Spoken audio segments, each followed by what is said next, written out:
the server, and we're connected. Nice. There we go. Groovy. Everybody online, looking good.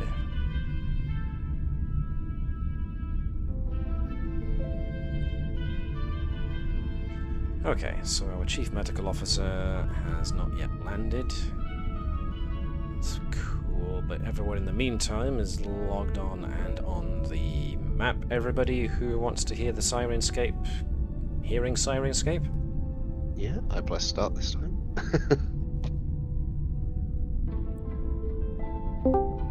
Ah.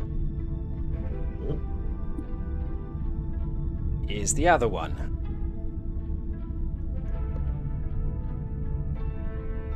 As he's muted himself, of course.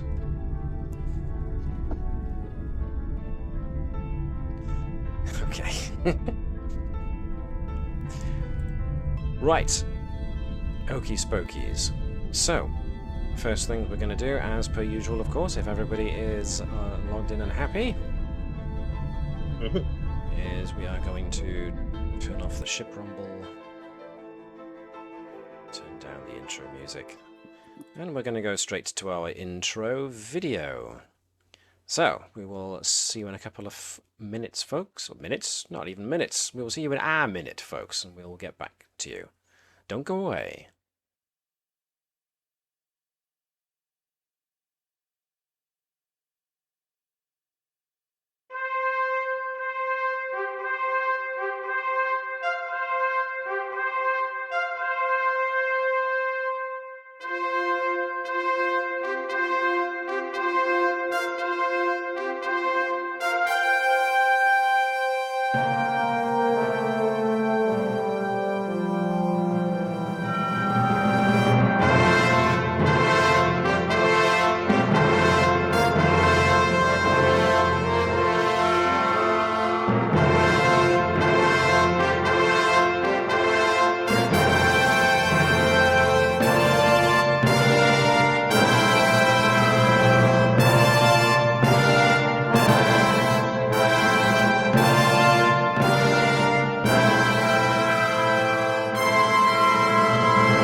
Hello everybody, and welcome along to another episode of Star Trek Adventures USS Combs. I'm MJ the GM, and I will be your games master for the next 3 hours. With me are the majority of the Combs crew, as our chief engineer decided that on his birthday he wanted to spend more time with the fam and go out with them, which is entirely reasonable. So we are down at Tavish, or at least we're down at Dave. So, yes, hope he's having a good time, and we'll see him when next we meet. In the meantime, we have got everybody else. So, before we jump into things, I am once again going to do our shameless plugs. So, Mr. Powell... Hello. Yeah, you guys can hear me, right? I was just hastily plugging in. Wonderful. So yeah, the same as usual for me, really. youtube.com/as a crisp. I've got my retro review series having a mosey going. I've finally finished recording all the footage for my Yakuza 0 review. Finally. So that's going to be hopefully coming along sooner rather than later at this point. But yeah, that's me for the moment. Sweet. Well, as we've said before, and as with most things that we enjoy these days, we'd much rather you take your time and release what you want than shortchange it. And that brings us to Mr. Bell. Yep. Nothing much has changed really. Still trying to get people to listen to Celerity. There's a new episode of Midwinter out at the moment, although I'm not in this one. I'm in the first episode. We're up to episode 3 now, I think. It's kind of like a Swedish Game of Thrones, for anyone who's interested. I will make another appearance in this at some point.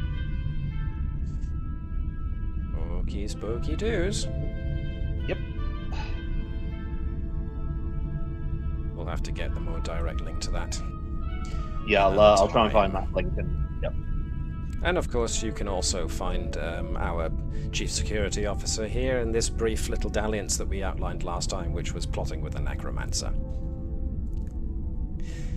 Nevertheless, yep, little bit of news from Modiphius. We finally have it. I say we. I finally have it. Star Trek Adventures, the Federation Klingon War Tactical Campaign. It's finally out. After I've been bouncing up and down waiting for it, they keep saying they're going to release it, and it's finally here. So, yeah. Even though we are going to get, at some point in the future, a second edition version of the Star Trek Adventures rules, we are still getting stuff, it seems. And to that end, Midwinter, there we go. I will grab the link for that. Can. And yeah, the Klingon Federation War is, of course, the oops, that's not the one I wanted. Never mind. Is based upon, obviously, the first season of Star Trek Discovery, but the main rules for conducting basically a military campaign for Star Trek, it's included within, and yeah. Keen to give it a go. We do, as the Combs crew, have the second Federation Klingon conflict, shall we say, coming up soon. But not yet, so we will see if we can maybe sprinkle in some of this stuff. But for the most part, I will say that the majority of the Federation Klingon Tactical Campaign rules I am more than likely going to be implementing for the mainstay in the Dominion War, which, for the Combs, is not anytime soon, but will be doing at some point in the future, so stay tuned.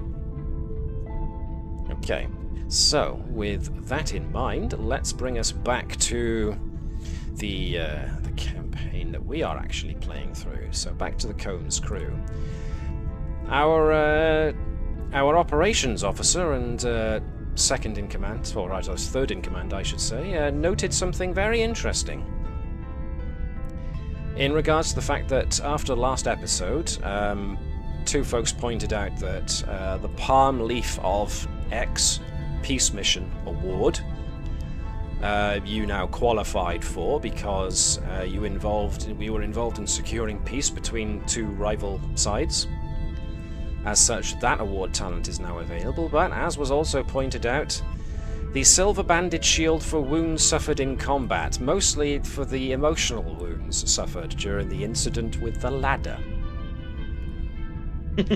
Something about which we will coast casually by and merely acknowledge that it happened. Never happened. That's exactly. However, that's Dominion propaganda. However, as a means of trying to buy off the silence of everybody involved, we do technically qualify for the other award talent, the Silver Banded Shield for wounds suffered in combat. So there we go. Both of which are actually cost 2 acclaim to buy. So everybody who has had 4 acclaim, which I think was the majority of you, except for Hopkins, can afford to take both if you really want to. Hopkins had one Special extra. For me. Yes. Precisely what I'm going to do. Okay. So I will update my claim to 0 and pop them in now. Spiffing. More OC. Oh, no, I can't do that whilst the game is paused, so I will leave that for later. Oh, cool. Hang on, you've got a blank new talent on your character sheet. 2 blank new talents. We don't need to do that. Oh. We can erase these. And what you can do is let's say the Palm Leaf of X Peace Mission, you just click, hold, and drag it over to your talents. There we go. And you can change where it says X. You can edit the title to be Palm Leaf of Egasi, if I remember. So I will alter that, actually. The X okay. stands for the actual mission you were on, so I will change it to whoops-a-daisy, palm leaf of Pegasi. Technically yeah. Pegasi 5, but there we go.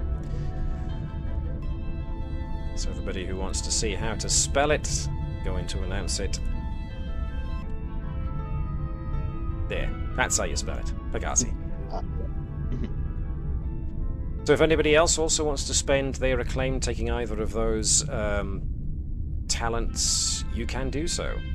Is anybody going to be taking those talents? I noticed somebody already has. Already has. Excellente. Just got a note in your character notes that you have done so, which you have. Spiffing.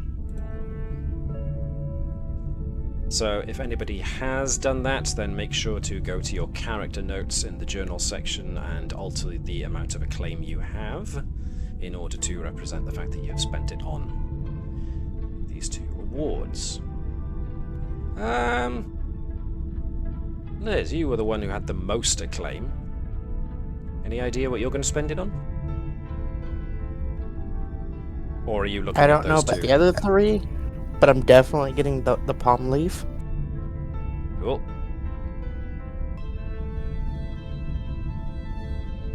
Let's change that then to the palm leaf of Pegasi. The Star Cross is 3, which is one of the other ones I've noted for another day. For attempting a Yes, task and Alex. applying a focus, you may double your focus range. Yes, that's been used before. Starcross.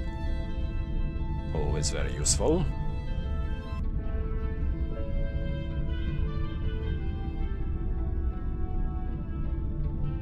There is one award. I forget which it is.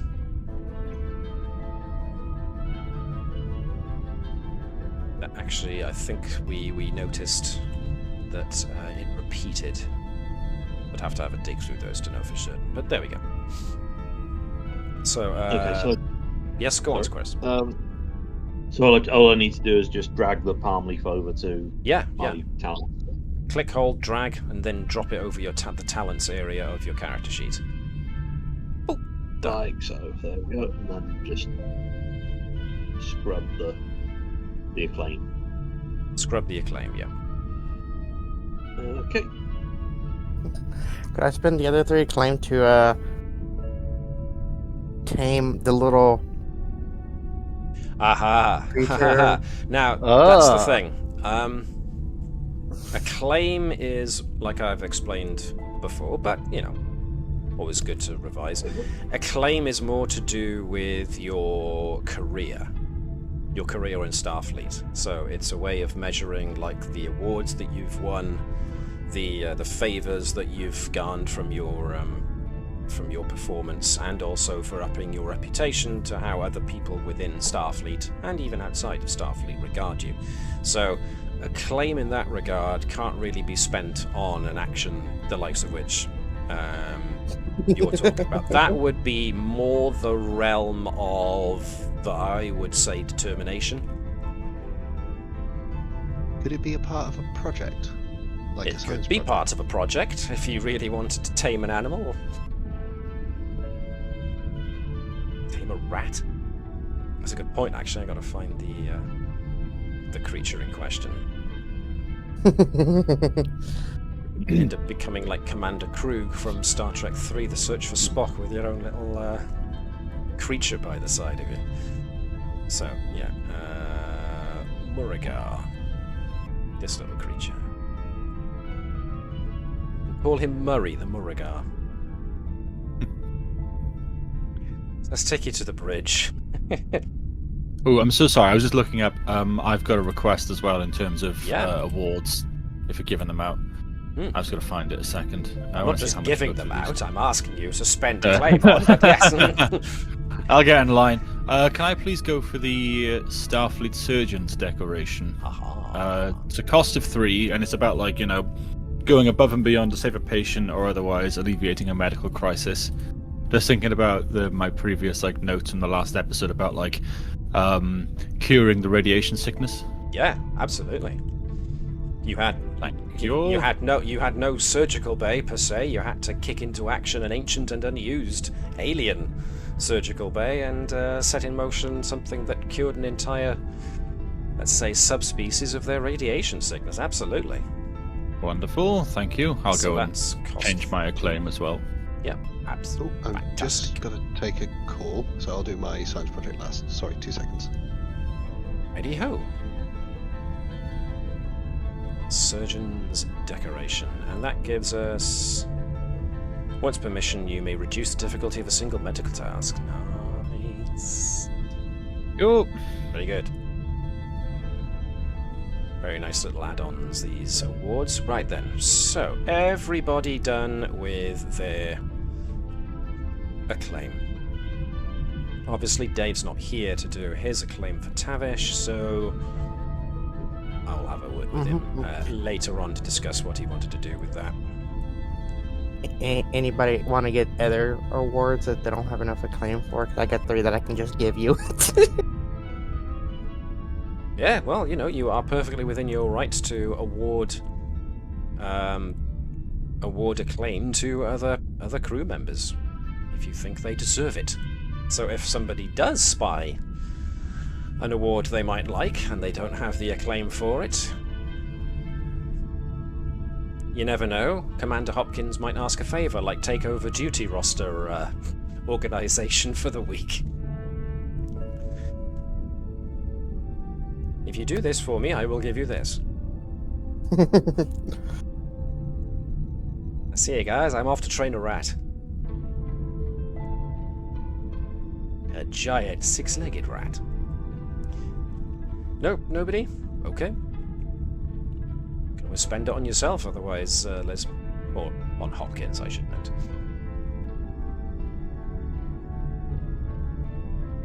Yep, okay. Just trying to figure out what other things I could use to. Well, actually, no. You underneath the requisite number for another Legion of Honor. So, How much is it to get favor with, like, say, Captain Sobek? that would only be a 2. Okay, to curve favor again with double favor with Admiral Hebert. Double favor with Hebert. That would be that would be about 3-ish. Yes. Cool. There goes the last 3. Right. Let's note that then. Times 2. Let's put that near to your favor gained with Hebert. Really cozying up to the boss there. I like it. Hey, Admiral, you know how much you like me. Any chance of another Klingon ship? What do you mean, no? Did I? No. If I wanted another Klingon ship, that would go with General Kargan. Yes, quite, actually. Good point. So, Admiral Hebert, a Klingon cloaking device on a Federation ship. I'm just putting it out there. The Romulans have done it with Cisco's Defiant. How about it? Okay, cool. That treaty was more of a suggestion, really. It really was. It was pointed out, actually, now that we're on the subject, with some of the other guys, that it's often been a maligned point with amongst fans of Trek who have, at least of Next Gen and DS9 and Voyager, well, mostly DS9 and Next Gen, of how bad the whole Treaty of Algernon was in regards to. So these guys have got cloaking devices, we don't, but they're saying that they can use it and we can't. What's the deal? How are we getting? But it's that's diplomacy. That's how wars stop. That's when both sides eventually go, you know what? We've both had enough. Let's come to the table and make a deal. And of course, one side has to capitulate and the other side has to capitulate. So when you think about it, that was the capitulation the Federation had to make, which was they're still allowed to have this cloaking technology and we're not. So it was very much a suggestion, as we found out, and both Actually, no, I'm not gonna say anything about what I was about to say there. That's for a future episode. Needless to say, this topic will be coming back later. Interesting. Yes, Ooh. indeed, and I will come back to that when I come back to that. But where? Not yet. Not yet. That all depends on whether or not Paramount wants to renew us for another season. Nevertheless, if we're all done doing our acclaim, everybody earned pretty much minor milestones last time, so only minor alterations of one's character sheet can be done with those, but you never know. If anybody wants to move some numbers around, they can do. But in the meantime, let us go to science. Now, Tavish had completed her own scientific hypothesis, but of course Dave is here to realise that, so we'll keep that on the back burner for now. Likewise, I haven't forgotten Hopkins's first scientific endeavour with the whole becoming full Klingon thing. That's still to come, don't worry, I haven't forgotten. In the meantime, we now have some pre-existing scientific experiments going on. Flask and his bioscanner. Gurkau wanted to research the adrenal booster serum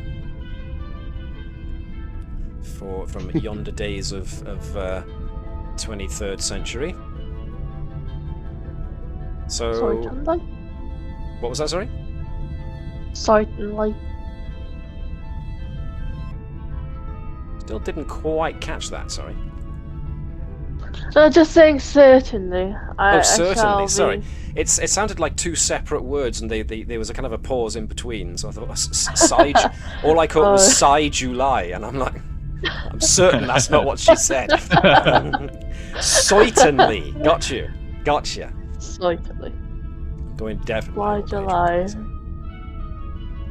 Okay, so well, let's go there then, since we're so keen.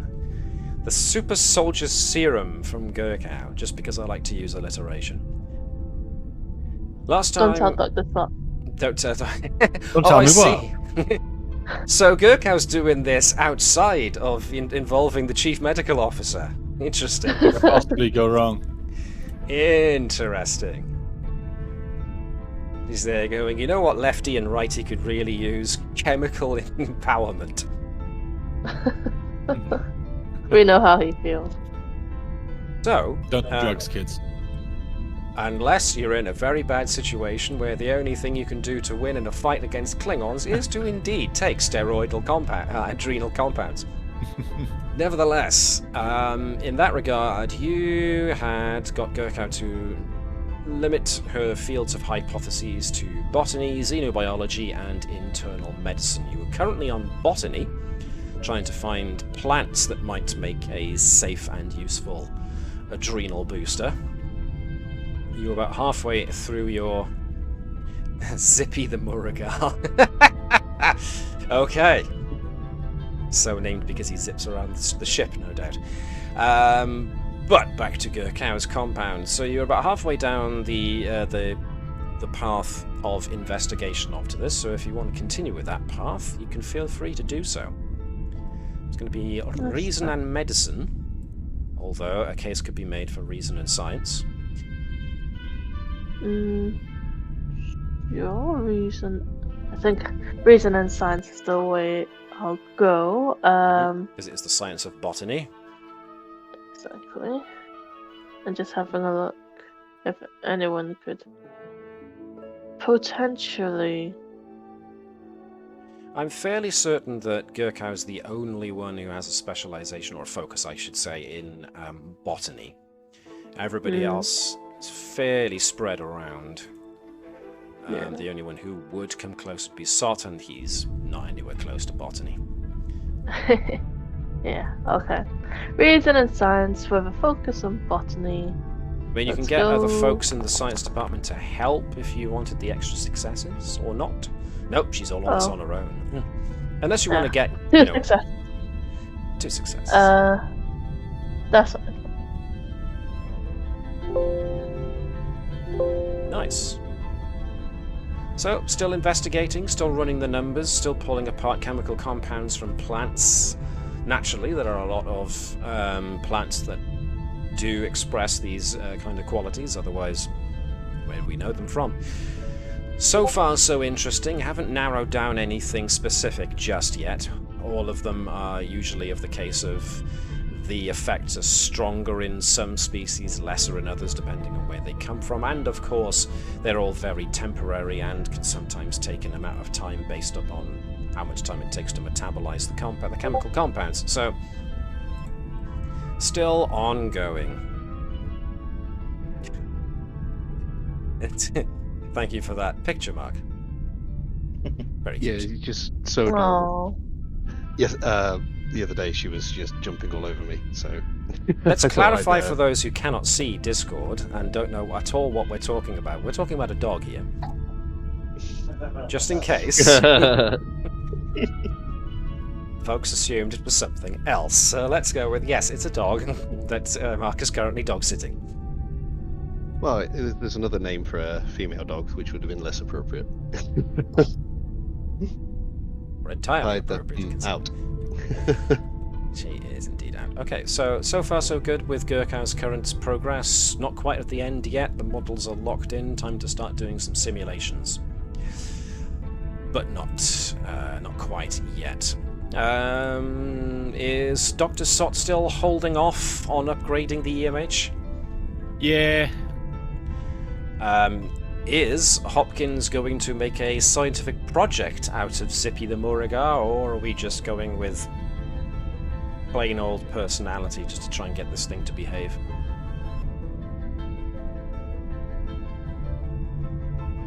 No comment? Okay. Then we will go for Flesk. Cool, and as Tavish is available, Yes, I was going to yes, steal yes, Tavish yes. for that. And then, who else is good for engineering? And can I get the Captain Sobek as well? Okay, no problem. So, Liz, if you could be Captain Sobek for us, please. And if I could get Chris Powell, if you could be Lily Tavish for me, please. Sure. Both of them are going to be using only one dice and are offering reason and reason and engineering for Tavish. We are currently using replicator technology as the avenue that we are currently investigating, so nothing really there for Tavish as far as focuses go. Cool. Liz appears to be AFK, so can I get Chris Powell? Oh, I'm here. I'm just, you are I'm here. just waiting. Thank you. So Liz, if you could be Captain ship design? Sobek, please. Reason and engineering for Sobek. Sobek doesn't have... Actually, no, he's got invention, doesn't he? Invention would be a good one.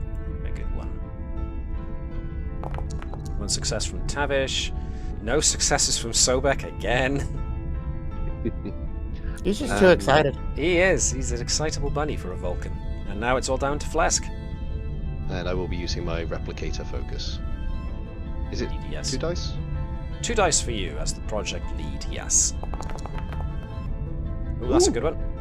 3 successes. Okay, how are we doing? Very close now. All the data is in, the models are now being locked in, it's now time to start running the numbers. So far, looking very good, having combined your previous investigations into AI programming and power systems. Utilizing replicator technology now seems to be yielding some very, very interesting results. So, very close now. Very, very close to the end. Everything's looking very promising. If I was to use the Starfleet Medal of Honor, rather than the Legion of Honor, the Medal of Honor, would that 2 bonus momentum on the successful task be usable here, and would that be enough to complete it? Ooh, very good point. I am going to go with more than likely. Alright, I'd like to Let use me see. the Medal of Utilizing Honor. those 2, is that enough to finish? It is enough to finish. Oh, Ah, yeah. Are we? There we go. Right, I'll use that. Right then, give me just a moment. I'm just creating a copy of Zippy the Moorigar. Your list of... in everybody's list of supporting characters.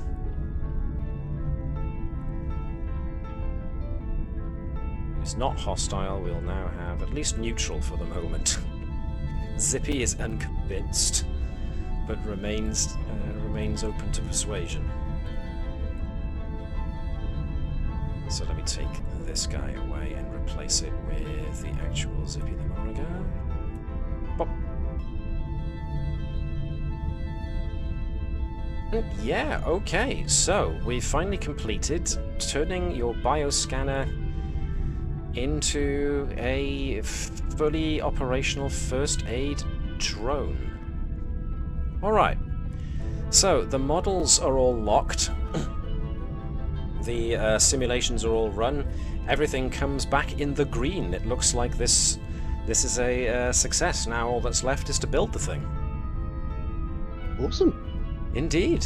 So we will get into that when we get into the episode proper. But that's that project finished. Nicely done. You've managed to compact a lot of data into a very small hovering assistant, and it's had to be modified. It's going to have to be modified somewhat in order to cater for a bigger power output. So it needs a bigger battery source, a bigger battery power source. It's going to need little replicator. I've got something for that. I've got that ancient droid power source. You do. You do, indeed. So clocking that in is going to be interesting. We'll see what comes of it when you finally do get to do it. So, yeah. But, in the meantime, with all that done and dusted, and very nicely done too, we pootle along to the official start now of our episode. We are actually on episode 14, and there are 15 episodes to season 1, so we're near the end of the season already, so... Paramount, if you're listening, second season would be nice. Nevertheless, this episode takes place 6 weeks after your previous one, so after you guys managed to find yourself on a space station on the other side of the Milky Way galaxy, and returned, 6 weeks have since gone by. The last you heard was that the Federation Diplomatic Corps have made contact with the Covenant and the Apostate, who are no longer called the Apostate. They are all the Covenant now, which is nice. They have made contact with the Covenant on their space station. They're still looking into how viable it is to move folks off, but for the moment, no technology is being taken or analysed from that place yet, because it technically counts as another species' sovereign territory. So last you guys hear on the diplomatic grapevine in regards to the space station is that negotiations are still ongoing. These folks are needing to be appraised of the situation in the galaxy, and of course the Federation are making outward gestures to them by trying to find where they originally came from. So that was the last you heard of all that. This is also, of course, where were we? So we're about 15 weeks since the attempted military coup of the Federation. But thankfully things have calmed down a bit since. In the meantime, we move to our captain's log. Captain's log, stardate 49572.8. Long-range sensors on Starbase 364 picked up a gravimetric distortion in the Madrigal system, which the Combs has been dispatched to investigate. We should arrive within the hour. And so,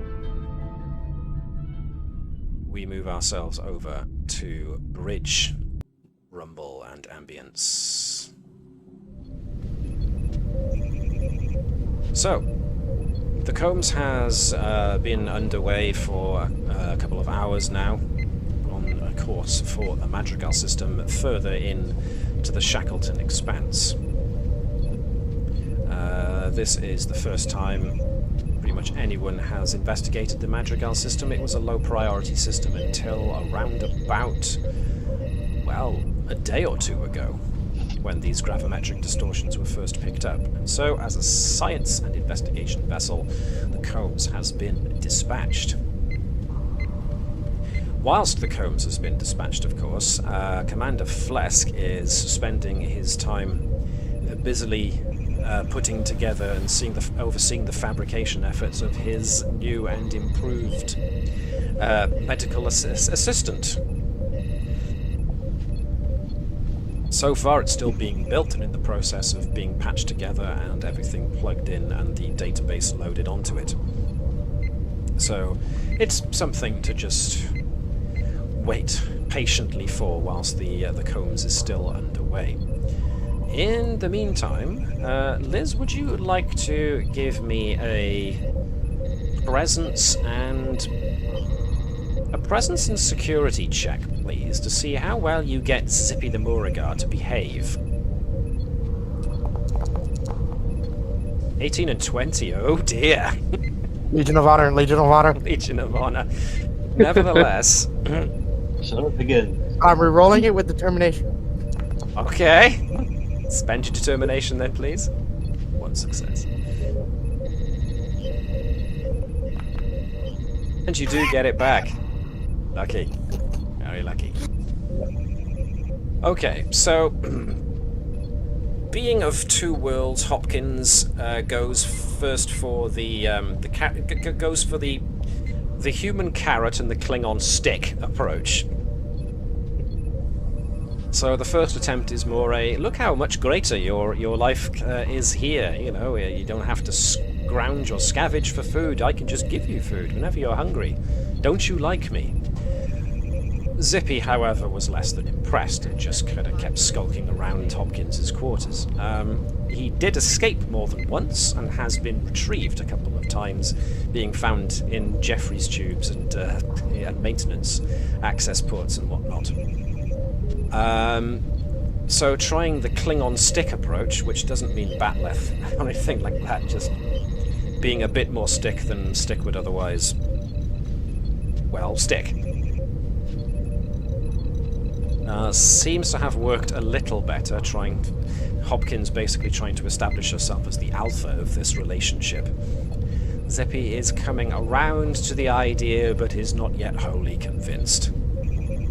So technically, Skippy is not on the bridge with everybody else. He's had to be confined to quarters for the time being whilst training continues. He's in a little doggy kennel. Right. Now, that was something you didn't know an intrepid class has. You probably didn't until a couple of days ago. Nevertheless, here we are on course for the Madrigal system. Now, Lieutenant Commander Liang Zhang, your Chief Helm Officer, has had to plot a course such that the ship should only exit at the very, very safe edge of the Madrigal system. There is so much gravitational distortion coming from the system itself that it's not actually that safe to enter into as of yet. So your Chief Helm Officer is going to park the ship at the very edge of the Madrigal system, and to that end...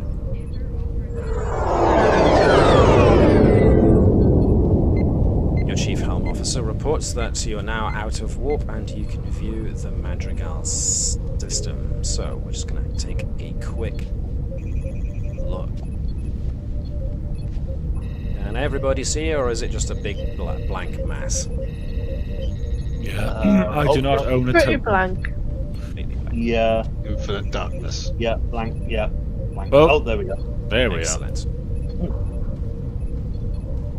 Alright, so this It's not a totally size-accurate depiction of what's going on at the moment, but nevertheless, as soon as the Combs comes in at the edge of the system, there is very obviously this bright aperture, this opening in space, quite some ways away. So, we dip ourselves back to the bridge. Let's use the momentum farm. I mean, scan.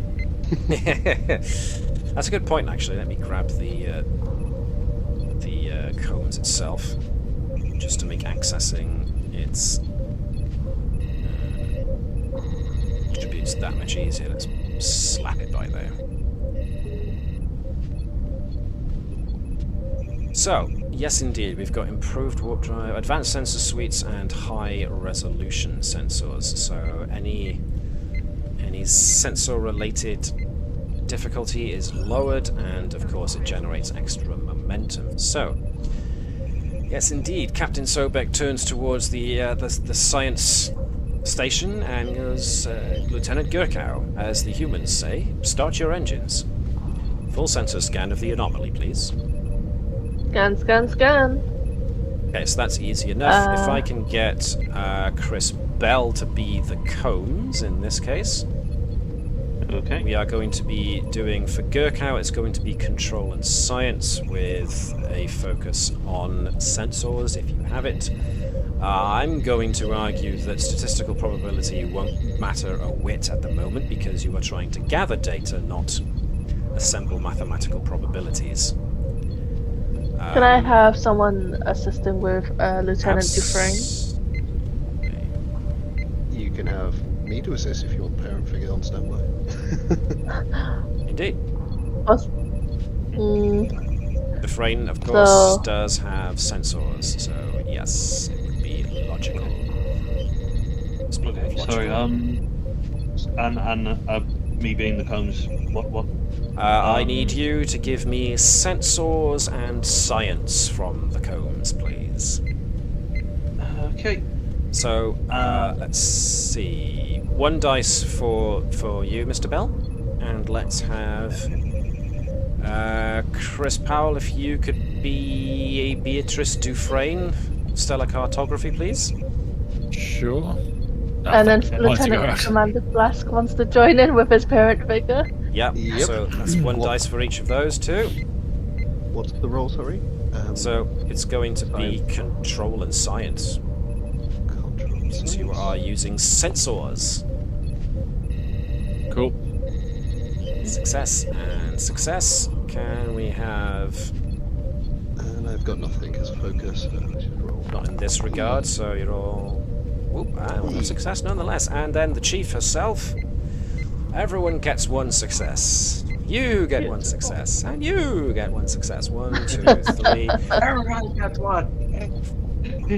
4 successes in total, which means that you get a total of 3 momentum back because of your navigation, because of your enhanced sensors. You start getting data telemetry back when all of a sudden... Just to check. Afraid you were drowned out a little bit there by the fact that everything just went dark. Oh. Ah, not this again. No.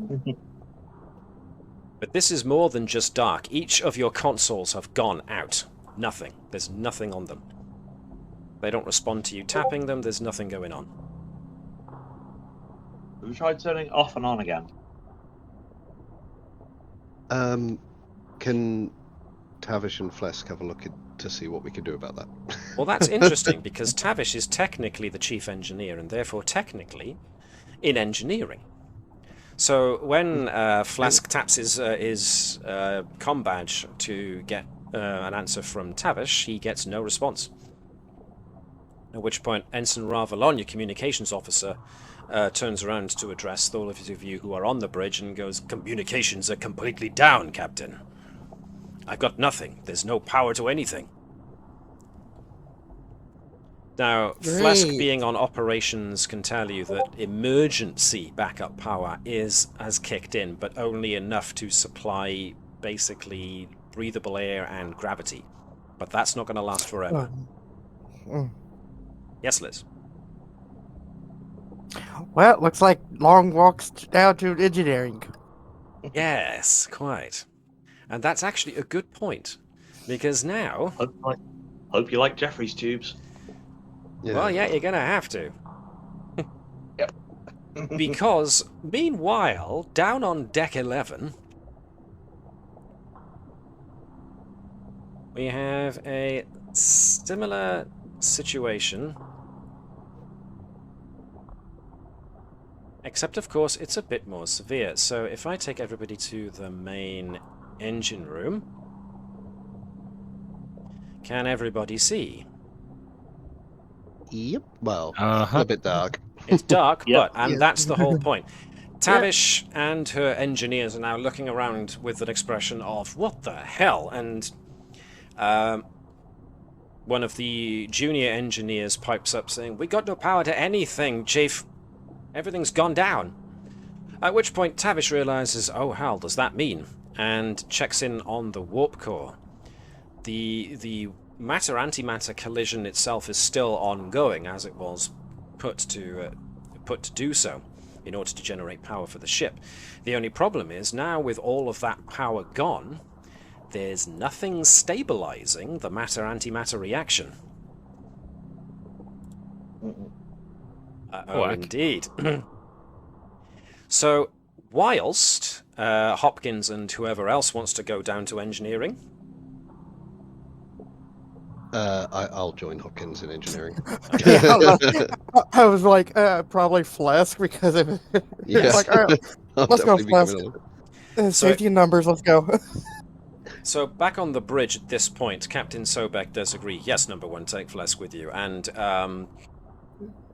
Lieutenant Garrow, as Chief of Security, maybe it would behoove you to start gathering together whichever of your security detail you can, in order to manually go around the decks and see if until we get power back online, you can keep all the rest of the crew confined to their specific areas and not panicking.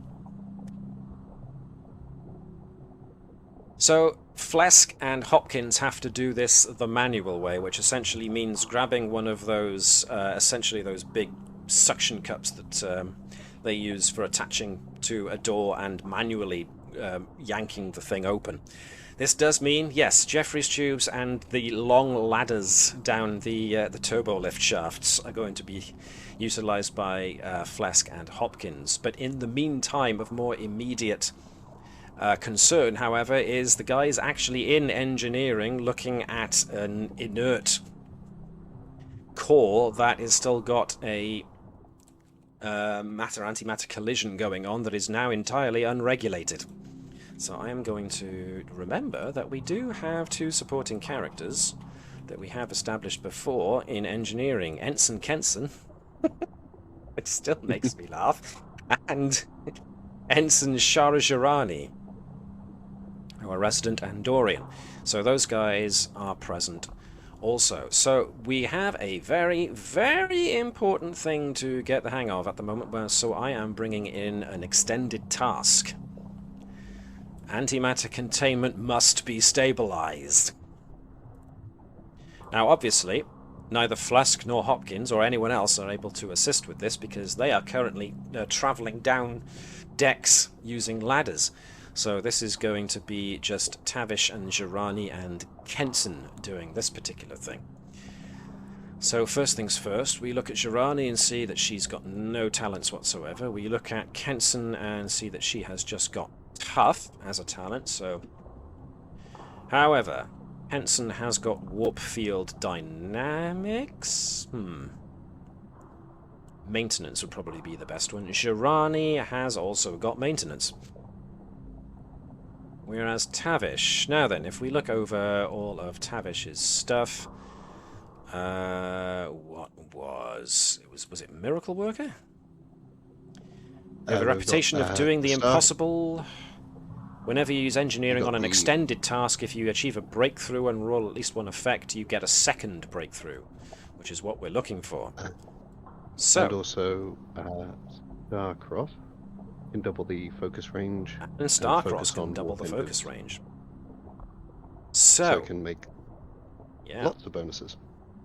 So, seeing as we had such success with it last time, Liz, since Dave enjoyed your success at being Tavish, how about we get you to be Tavish once again? And whoever wants to take the helm with Jirani and Kenson? Let's go Mark and Connie's turn. Back around to Oh, you definitely guys Ensign Kenson. again. Connie, you get Jirani. Alright. Right, yo. Apparently she's a Cockney Andorian. Alright. What's the role? Alright, so this is going to be... Let me see. This is an extended task, so it's whatever you can justify, really. I would imagine it's going to be very much a daring and engineering thing, because you are going to try and get these things on as quickly and yet as carefully as possible to stabilize the matter-antimatter containment field. So... She's definitely got focus in warp field dynamics. Yep. Any reason why she's got no determination? Because she is a supporting character who hasn't even been on long enough to get a value. Ah, okay, that's fair. So I'm guessing warp engines as a focus. definitely. Can I have her use her maintenance as a focus? I mean, all Yep. this maintenance is... Yeah, it makes sense. Well, part of maintaining a healthy ship is keeping the matter-antimatter containment active, so absolutely. Can You know, the Tavish last use thing both you the- want for when your ship starts falling apart is for matter and antimatter to start colliding in an uncontrolled way, so yeah. I think definitely a determination of cool under crisis would make sense. Go ahead and use it. With- That would be our 5 dice then. Yes, Mark? Oh, sorry. Can Tavish use both the Starcross and the Miracle Work at the same time? Yeah? Oh, I would recommend we do that. Oh, Absolutely. definitely using star. Okay, so that doubles the range, so would be based on the discipline, right? Yep. Which is a 5 for Tavish. Mm-hmm. So So that we're all good. double A would be a 10. Yeah. So 1 dice for Kenson, 1 dice for Jirani, 2 dice and a determination for Tavish brings us up to 5. So go for it.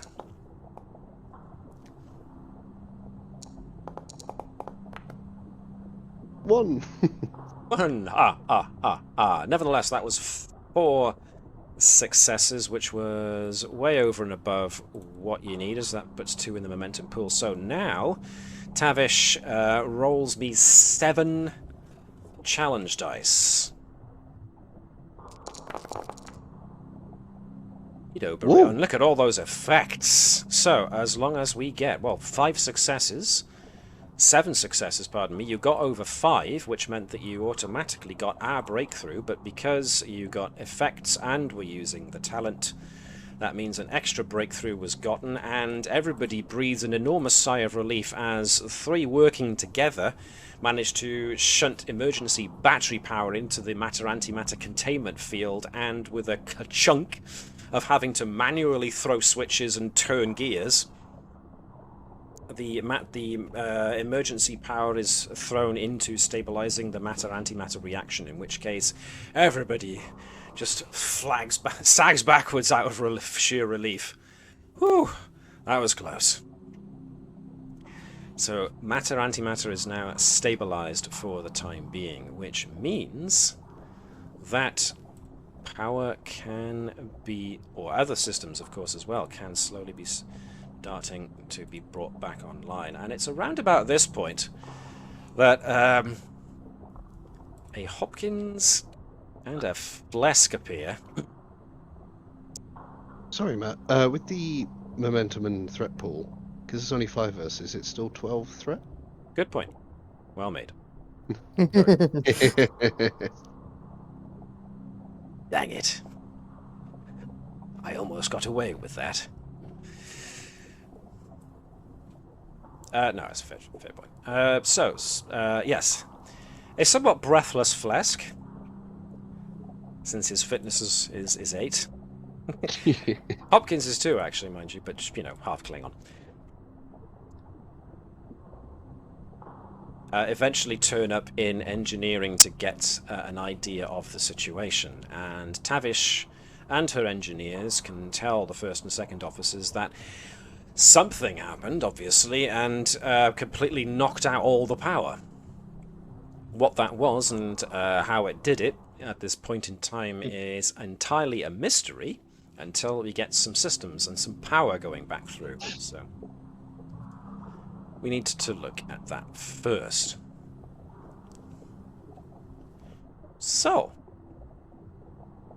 this time with Hopkins and Flesk in tow, we can get the two Chris's to actually help out with this. So,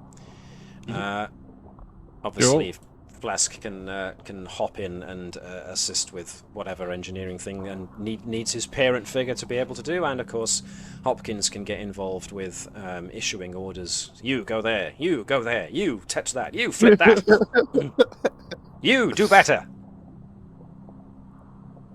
But antimatter containment was successfully reignited, so now it's time to actually throw everything back into operation to bring the lights back on. So we can get one dice from Flask, one dice from Hopkins, two from Tavish, so we can have one more person assisting. So let's go with... Actually, I'm going to come back to Chris Bell in a moment, so let's have Chris Powell. Do you want to be Hello. Henson or Girani? Sorry, Mark, what was that?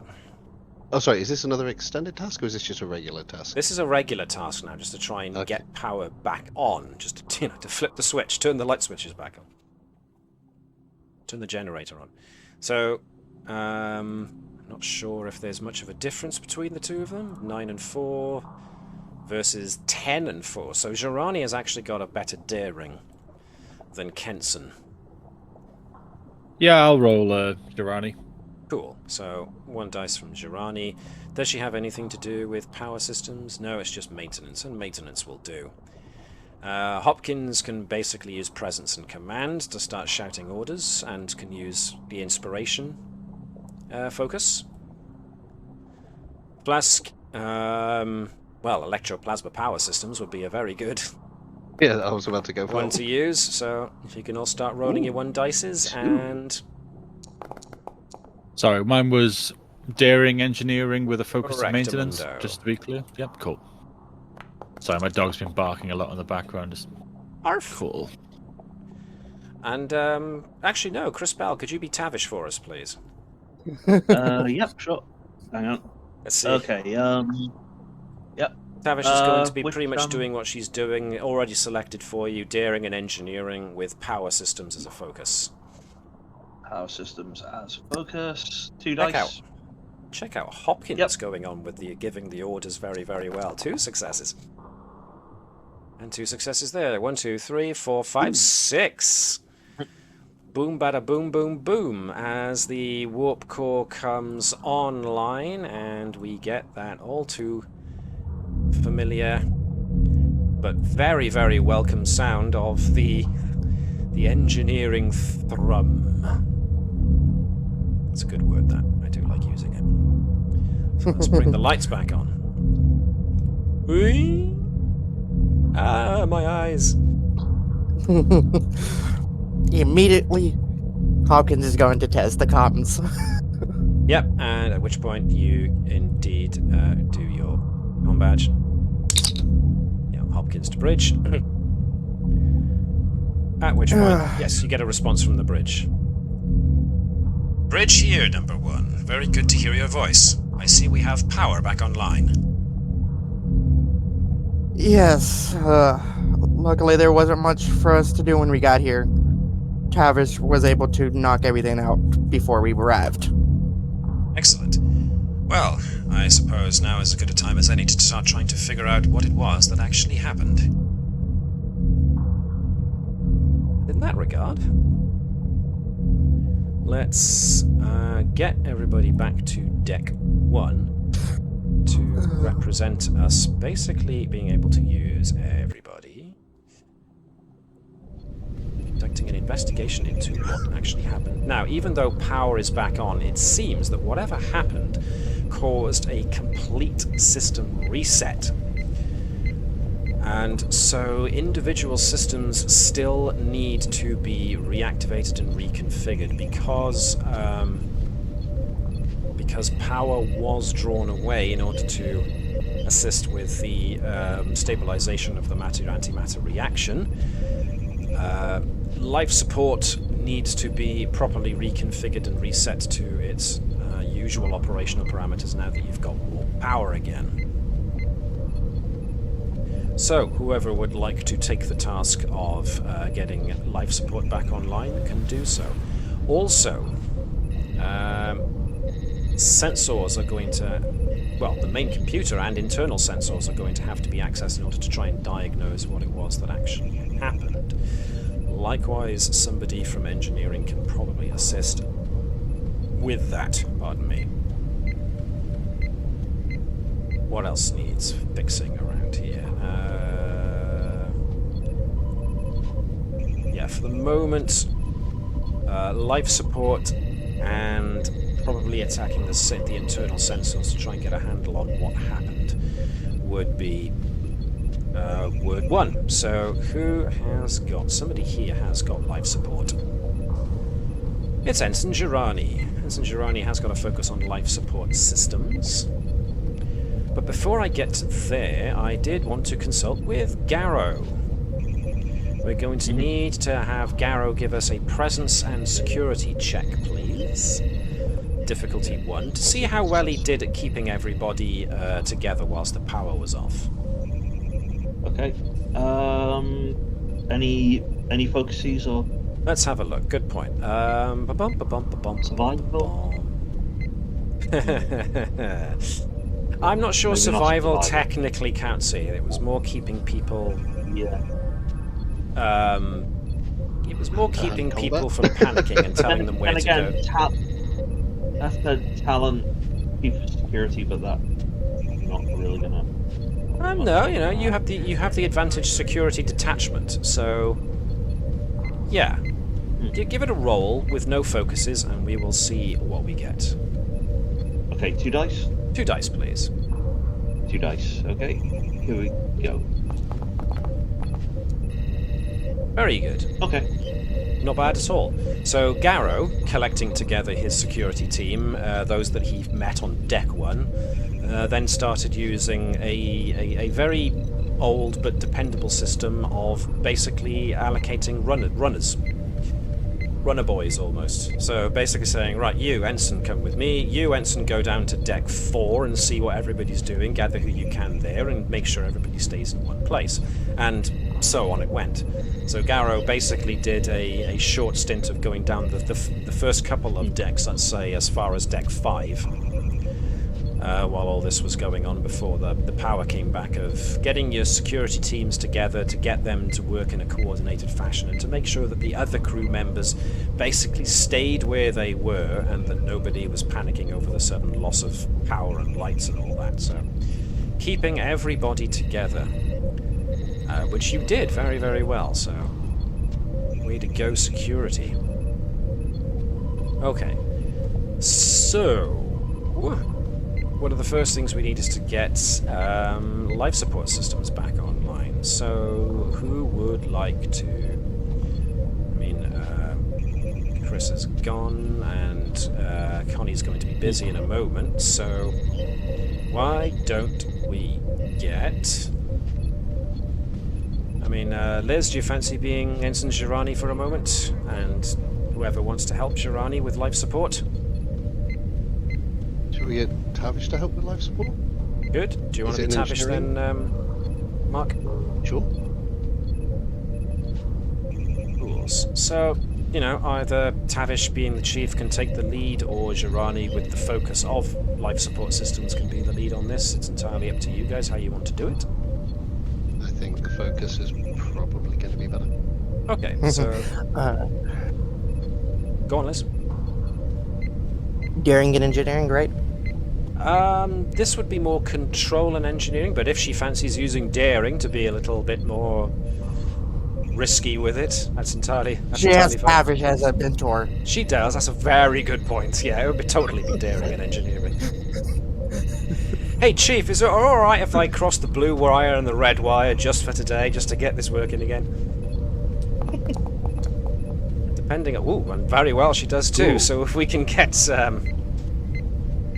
get Tavish in on that as well, please. Yeah, I can do control because that's a 12. I suppose Yeah. daring. Yeah. Absolutely. So I did Tavish hear is- you because that's higher for her. There we are. So Tavish is more like, absolutely you can do that, just as long as you engage this, this, and this first, and I'll engage this, this, and this, and then we can pull our flappers together and throw life support back. And you do. So the air was getting a little stale on some of the decks, especially the ones lower down. Pardon me, the ones higher up, because the ones lower down were being... where all the power was being pulled towards in order to stabilize the matter-antimatter reaction. So now you have redistributed and reinitialized life support so that it is back to normal across the entire ship. So those who had not quite standard gravity have now felt the gravity plating re-engage, and so gravity and air is now back up and operational. Nice. Which means science can now go ahead and start looking into what actually happened. So this is going to pretty much be... Let me see. I mean, anybody who has got sensors is going to be another good one, because it's going to be internal sensors, so Dufresne would be a good one. I've got a science of 5, but I also have triage as a focus. Triage is more a medical thing, but also can be seen as a can also be seen as a kind of a triaging of, you know, what jobs need doing and what needs to be abandoned. This isn't that kind of situation. It's more of an investigation, checking through the logs to see if you can find evidence of what actually happened. So, Okay, in which case, my main benefit is parent figure, but no problem. well, electroplasma power systems would be a reasonable focus to apply in this regard, because that's what it affected. Okay. So, Gurkha, do you want a hand? does Gurkha want to help, or do you want to go through Dufresne for this one? Because I'm gonna have quite a few assistants. Right, so if we have Dufresne, Okay. if we have myself, and we have Blask, and I mean, depending on your the difficulty, we do have a full momentum pool if you wanted to Yep, there's take that. one of those. that.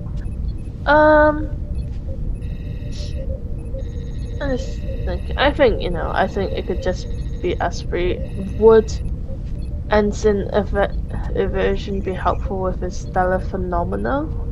See if there was something Ooh, good point. outside that.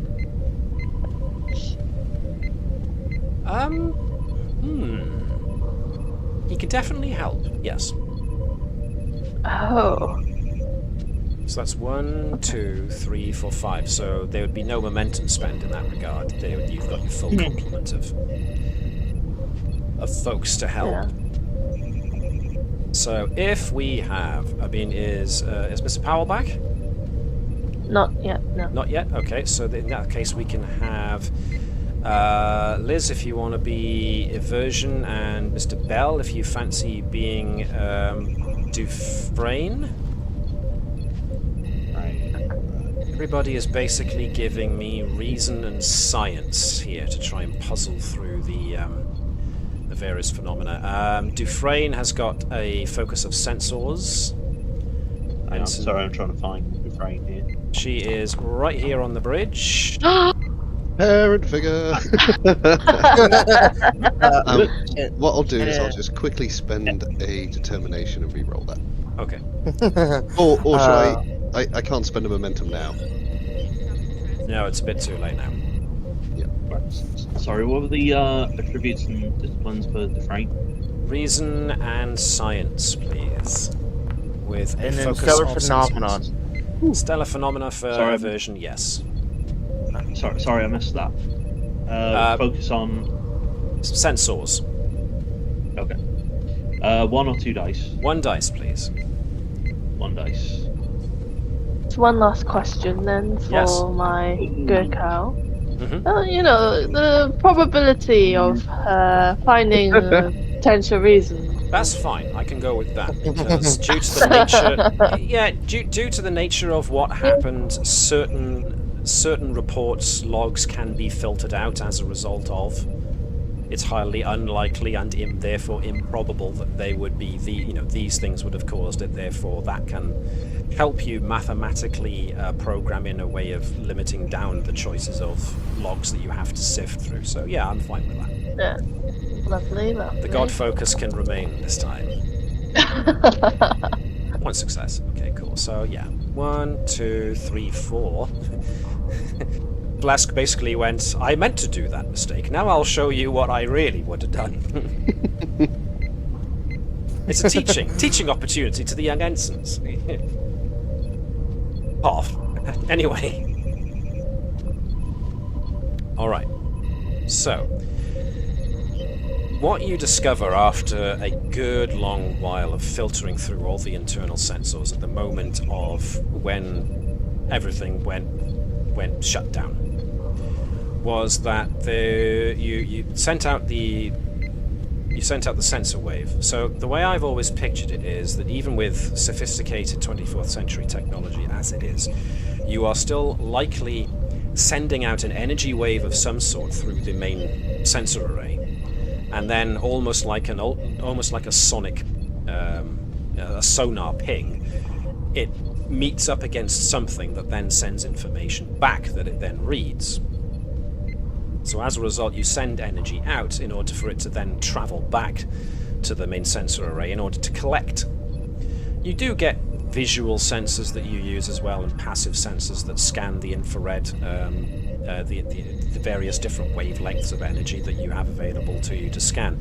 But when you do active sensor sweeps, you're actively concentrating sensor energy in a certain area and therefore sending out energy to bring it back, and in order to get a more detailed snapshot of what it is.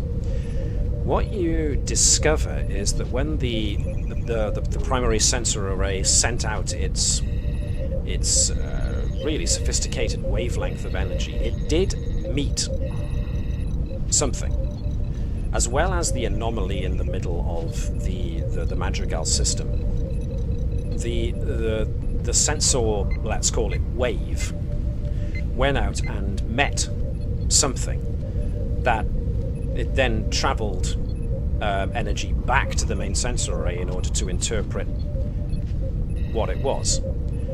The sensor seemed to indicate that there is indeed some kind of solid mass out there near the anomaly,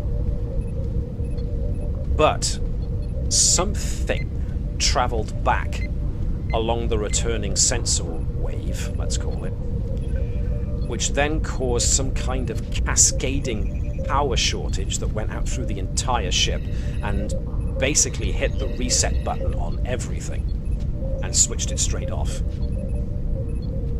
So that information, yes, are we able to determine how to block it should it happen again? Well then, Because where my idea is, if we sent a probe to do the same thing, can we protect the ship from it happening again? Well, in order to protect the ship, of course, from such things happening again, the cleverest thing to do would be to modulate the ship's shields so that it repelled such.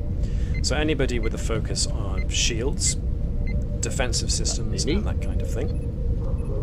I've got force field technology and deflector shield focus. Arrow could probably also get a handle on that because of his shipboard tactical systems focus. Hold on, hang on. So that would be. Sorry, that'd be. What control and. I haven't got there yet. I'm just saying what will need to be done, likely, according to what you now know. So, well, going on the back of what Mark just suggested. So the thing that makes sense would be to modulate the shields in order to try and repel that energy. Power systems being remodulated as well in order to accommodate for any such feedback that might happen again would be probably a sensible thing. So anybody with interest or a focus of power systems would likely have to happen. And also sensors would likely have to be reconfigured again so that you don't end up inviting this invasive waveform or whatever it was that came back along your sensors. So you've got work to do, it seems. So it all comes down to who wants to do which first. I've got both deflectors and power systems and deflector shield force field technology focuses. Yeah, so Flesk is basically going to have to choose where he goes for this. He can do one, but not more than one. Yes, go on, sorry, Liz. Hopkins does have shipboard tactical systems as well. Okay. So potentially both Hopkins and Garrow could work together on modulating the shields, while Flesk then goes to help with the power systems. Who has power systems other than me? That Or would more than sensors. likely be Tavish. Yep, there we go. Yes. There we go. Me and Tavish, Gurkha and Hopkins. And also anything to do with sensors, of course, would seem to suggest the science crew. Do you want to Frank? Well, Yeah. she's there for a reason. She's Yep. got the focus for a reason. That's why you hired her, technically. Well, if I go for that, with Dufresne, I can also. We do have a form of mentor pool. We could both teams could take one and get extra rolls. You want to? I'm- Absolutely. you can. I mean, for me and Garrow, when it comes to remodulating the shields, we could always use aversion because he has assistance, which allows him to reroll a d20. Oh, yeah, take him. Take him. So it's me, Dufresne, and Tavish. So that's 2, 3, 4, and I'll take a momentum for 5. Okay, so you've got Now, what's diversion the- moving those over there, so we've got...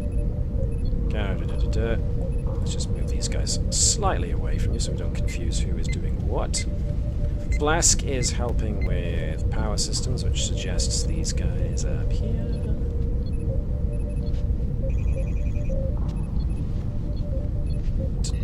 Sensors was Dufresne, and whoever else wanted to be.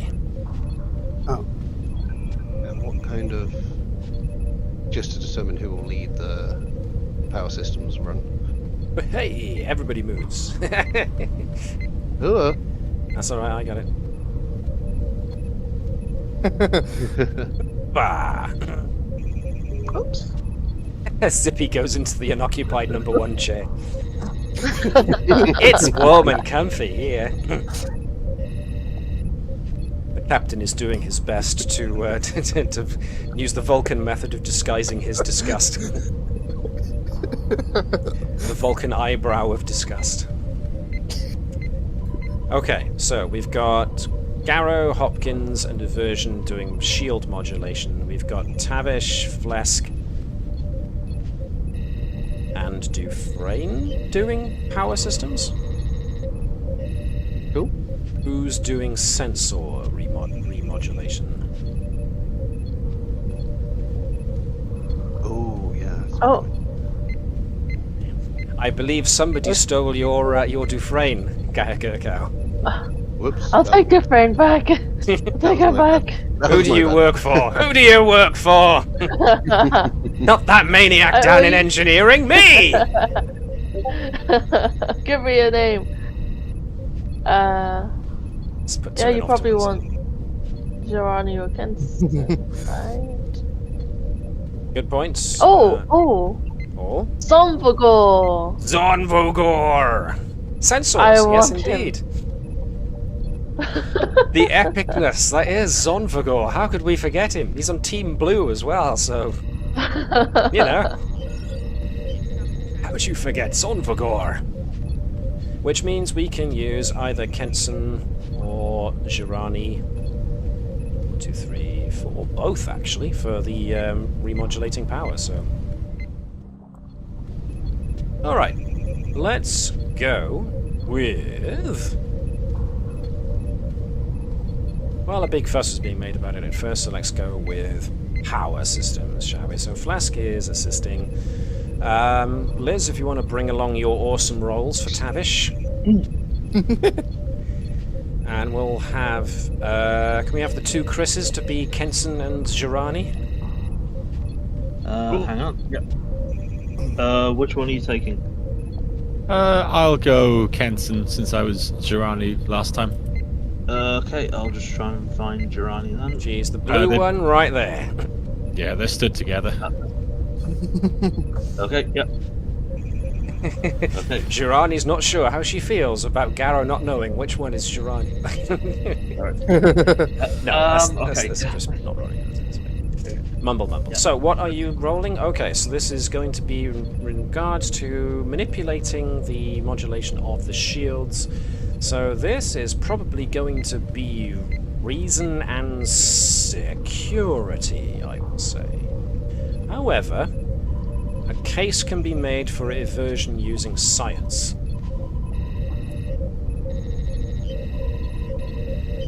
No, what am I doing? Oh, wait, we're doing... Idiots, sorry. I'm looking at entirely the wrong group. Let me start that Kenson, again. right? Sorry. Right, sorry, let me start that again. Kenson is definitely going to be reason, and we're looking at power systems, not the shields. So this is going to be reason and engineering. Oh. That's a lot better. I was so far off the game on that one, excuse me. Oof. Can I do a focus on maintenance? Yes, indeed. Same goes for Girani, reason and engineering, where they focus on maintenance. Okay. One dice. 1 dice, please. 1 dice. There we go. Good. Flask can also assist in a similar fashion. 2 seconds. We're in Sorry, Mississippi. dog's going nuts. To Mississippi. Reason and science, did you say? Reason and engineering case can be That's made. fine, that seems cool. And then I've got focus, either power systems or... Yep. Yeah. Roll a dice.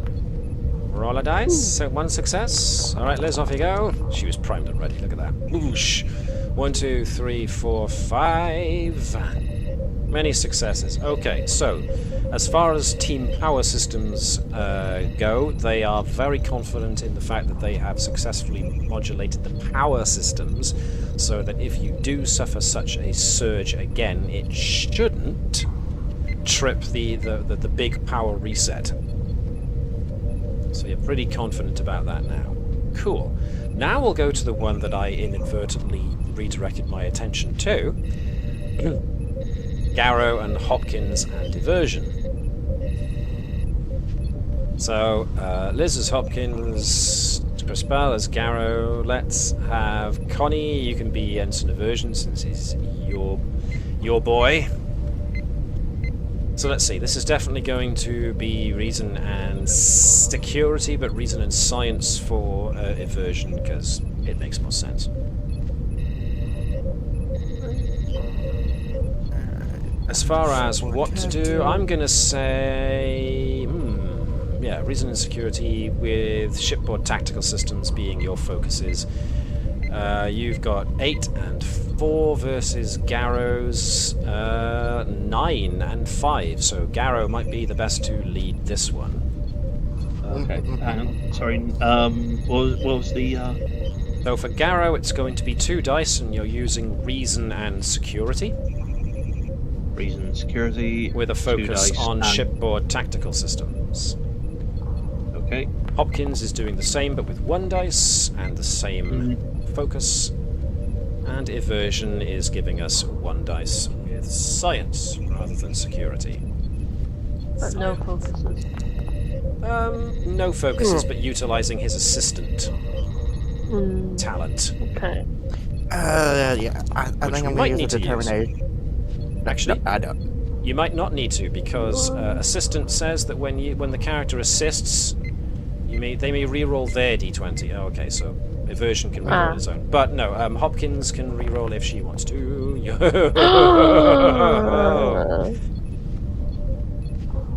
Okay, so step one, you'd used a determination to reroll. So roll a challenge dice to see if you get that first one back, which you don't. So maybe it's now time to use the Legion of Honor. This is my second 20. Yes, I feel your pain. I had a similar situation happen not days ago. Nevertheless, I take it then you did use Legion of Honor, otherwise we're going to get very interesting very quick. Okay. Yeah, I already used it before. Oh, you did you? In that case, it is going to get very interesting very quick. Okay. Was it not the Medal of Honor you used previously? No, it wasn't. Oh, God. That's bonus momentum. All right. Yeah, so it's already spent. Okay, cool. So you do successfully manage to remodulate the shields. However, in doing so, you accidentally direct too much power through the shield emitters, and one of them blows out. So you are now down a shield point that cannot be recovered. So the Combs now has a maximum of 10 shields rather than 11.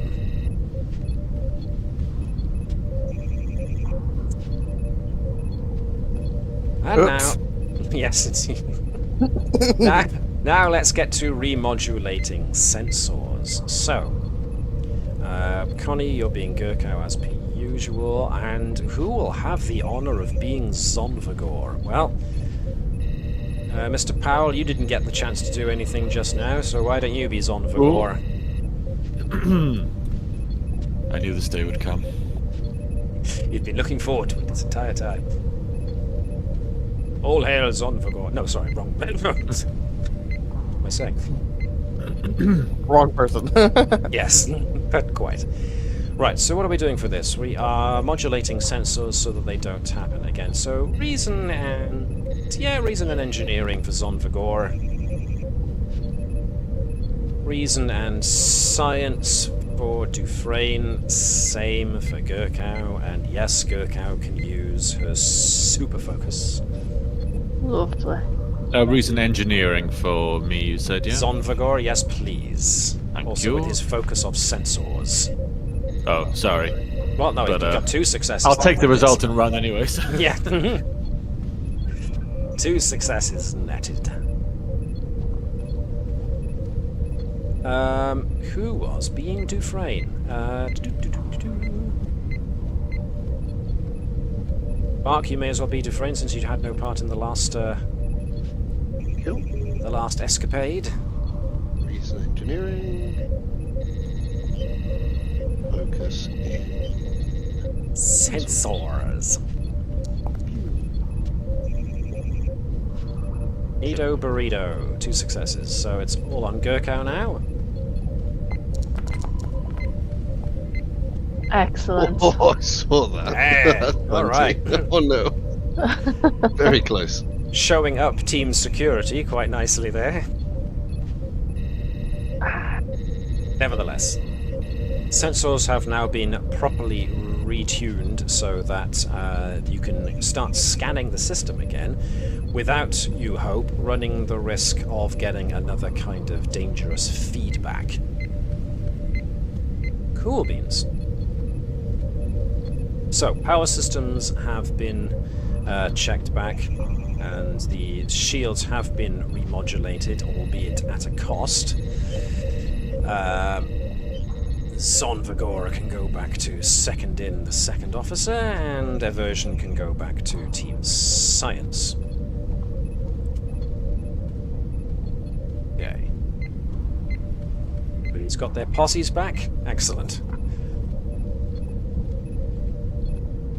So, the most notable part of all of this now is that, according to sensors, there is an object somewhere out there in the Madrigal system, not too far from the the gravitational anomaly in space, it appeared to be a solid mass. You were talking about launching a probe. Ideally, Garrow. Which sounds like something Garrow would do. Yep, I have experience in that. Yes, indeed. You'll press button. You'll fire probe. Very easy.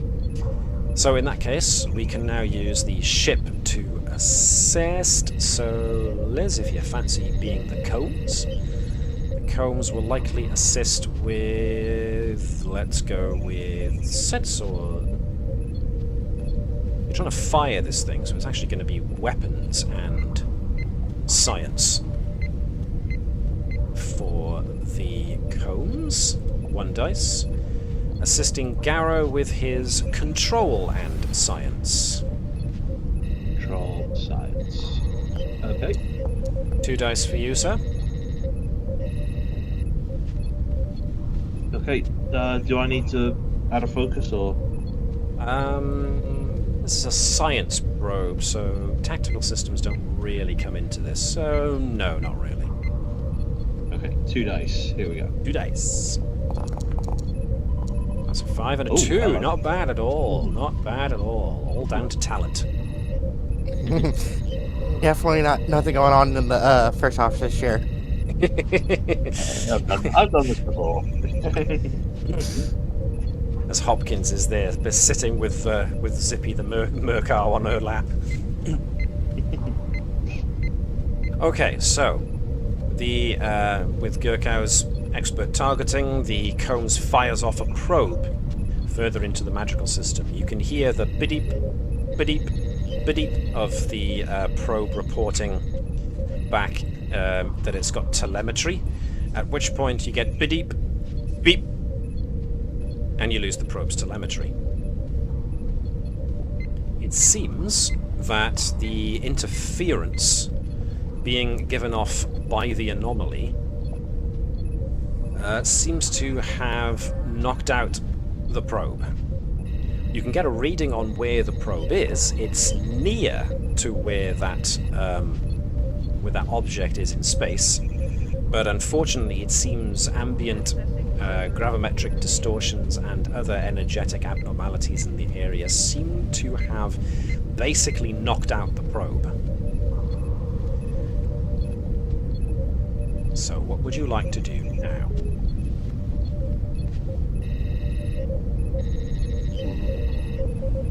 Is there much point scanning again, or should we just move closer? Well, Just a question to the team. yeah, what do you think? Risk moving the ship closer? Maybe a crack team on a shuffle, not shuffle. Maybe a crack team on a shuttle. With those harmonic adjustments sent Yeah. to the shuttle as well. Yeah, absolutely. You've already made the adjustments now, so you know how to do it.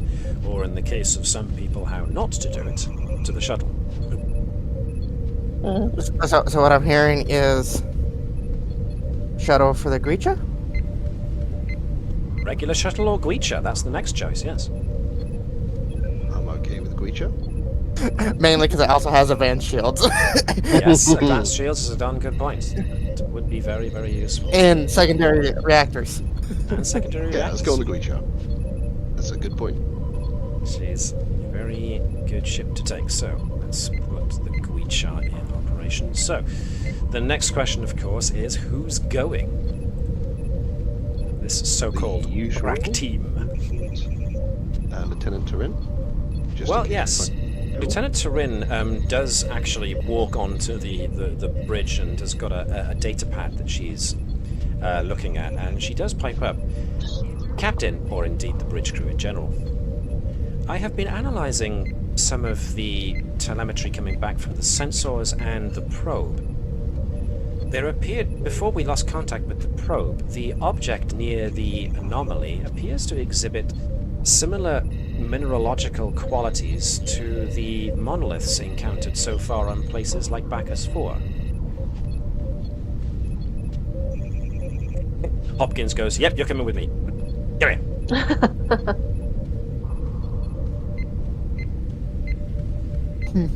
So who else would you like to take? Let me get rid of the Combs for a sec, actually.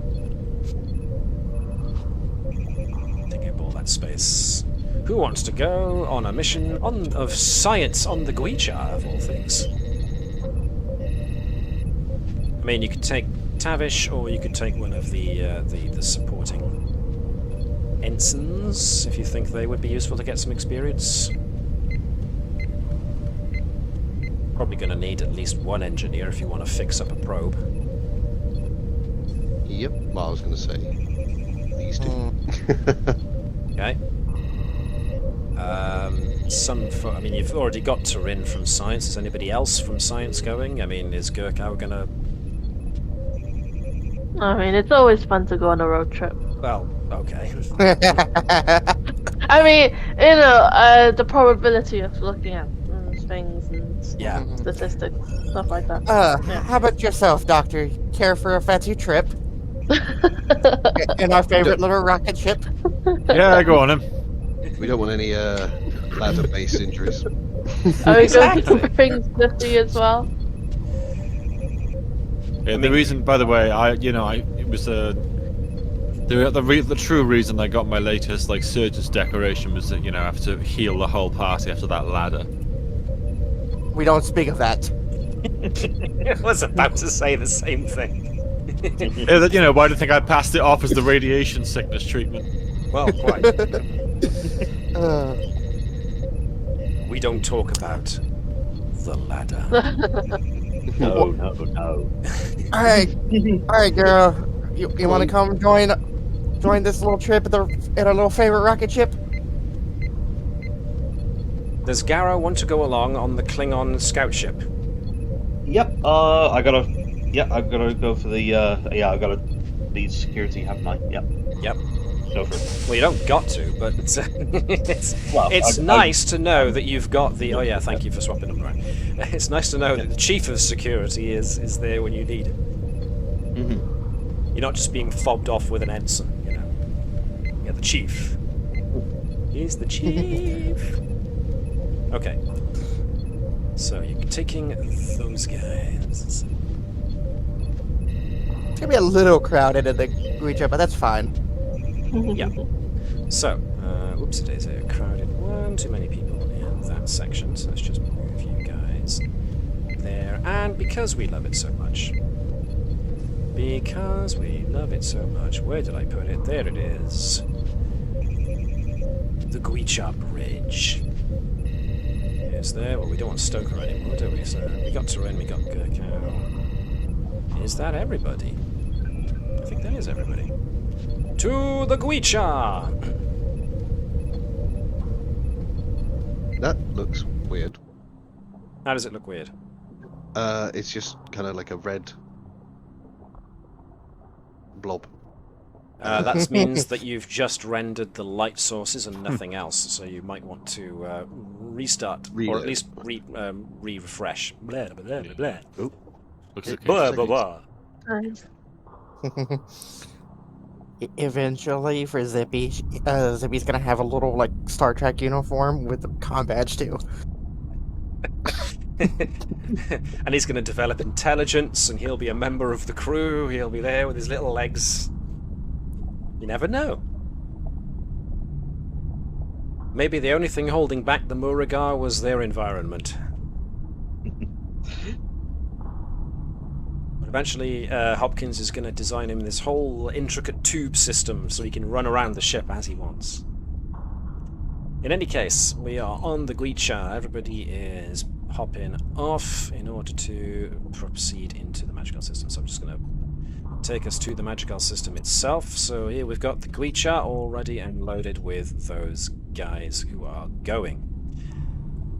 So, propelling yourselves off in space, it's a bit choppy.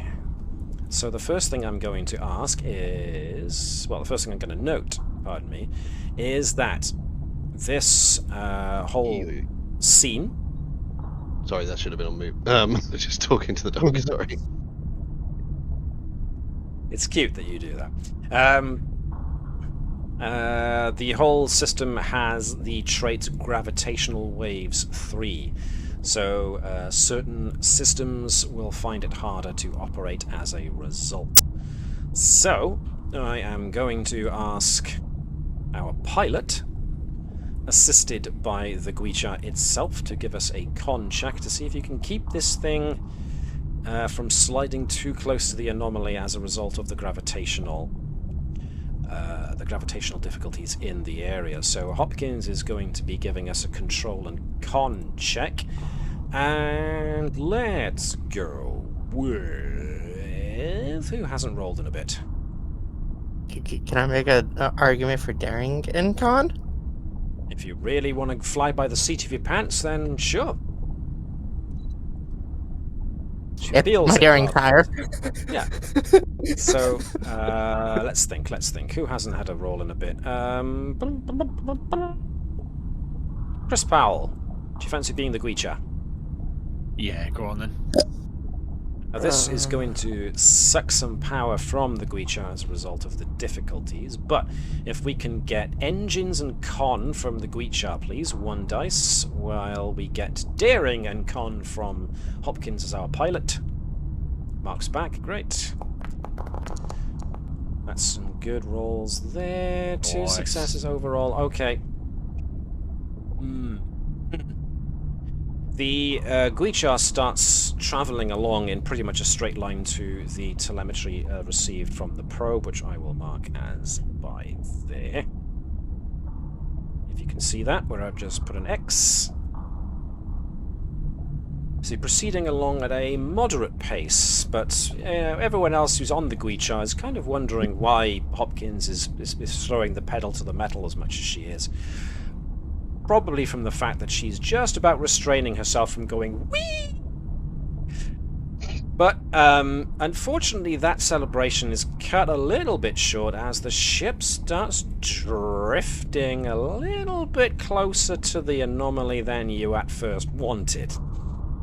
As Hopkins is now fighting the gravitational waves coming off of the anomaly, and it's drawing the Gwicha a bit closer, so for that I'm going to say it absorbs an extra point of power coming out of that.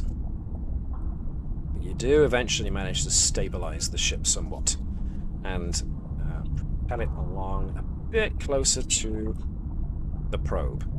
Sure enough, dangling there in space ahead of the Gwicha is the probe. So, what would you like to do?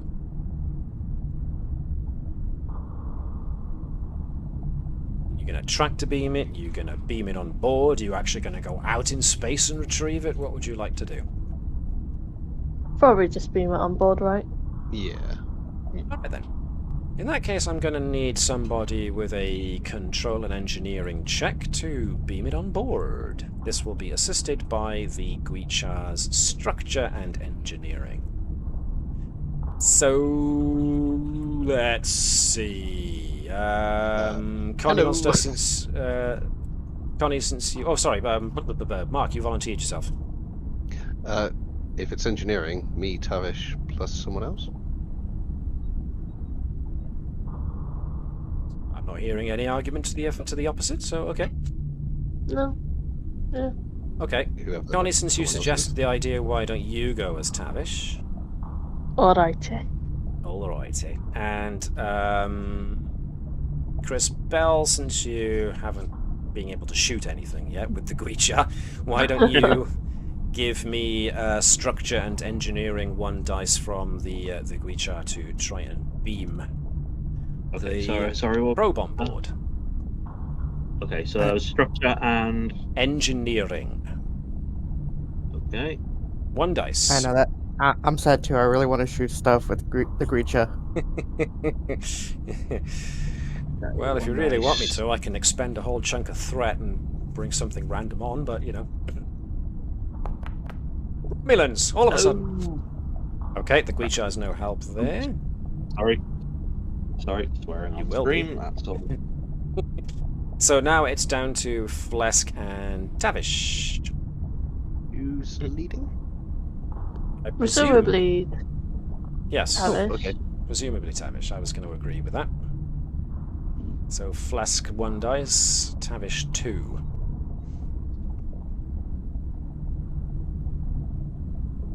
Quickly checking the rolls again, sorry. As in Is what it, to roll? Yes, please. Control and engineering. Control engineering, yeah, definitely Tavish. Transporters, would that be a focus? Yep, absolutely. Cool. Whee. Nothing on Tavish's side in terms of focus. Oh. Not really, no. Oh.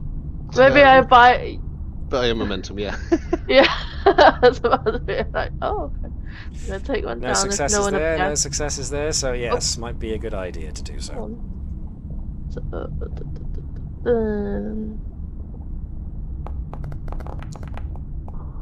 One extra one there, 2 Wow. successes, much better. Much better. When you assist other characters using command, you can re-assist the roll. Okay, but you didn't use command, you used engineering. It takes a little bit to get a lock on the thing. Actually, no, how many did you get? Only 2. Eee.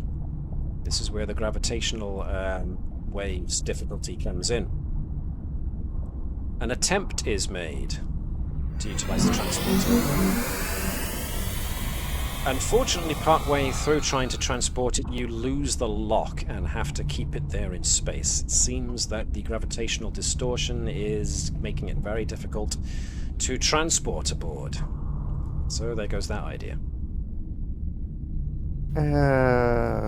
Tractor it now? Tractor is going to use control and security, so the best for that would be Garrow and or Hopkins. As well as the Gweecher. Okay. I think Garrow would lead and Hopkins would assist. And can I get Mr. Powell to be the Gweecher? Sorry, I was muted. Sure thing. What are we doing? We're doing tractor beam, so this is going to be weapons and security from the Gweecher. Sure. Shipboard One dice, tactical yeah? system. 1 dice, please. Yes. Shipboard tactical systems does count as a focus for the other 2 guys. So Okay. So what was the attributes? control and security. Okay. I'm getting And some I good can rolls use my today. Focus. 1 dice or 2? 2 for you. 2, yeah, because you have a better control and security. Ooh, ha ha! That's how you do it, folks. Alright, this time tractor beaming works, and you lock on a tractor beam extraordinarily easily. Once again, Garrow's familiarity with targeting systems proves to be the game changer. And so, you lock onto the probe and manage to bring it into the cargo bay of the Gweecher, which means you now have it on board the ship. Oof. Lieutenant Turin recognizes that the probe itself probably needs some modification, but it did pick up some interesting telemetry before it failed. So,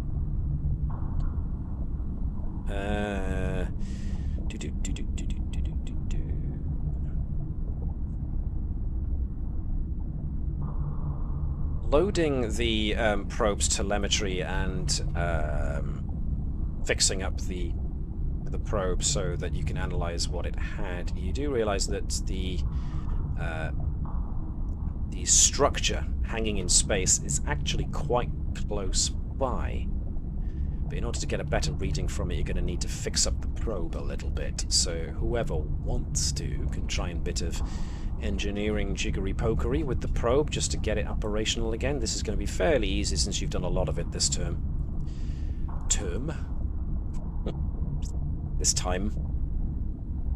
What with modulating your ships so far against these things. So, I am going to just plain assume that you did it, since you don't need any more momentum.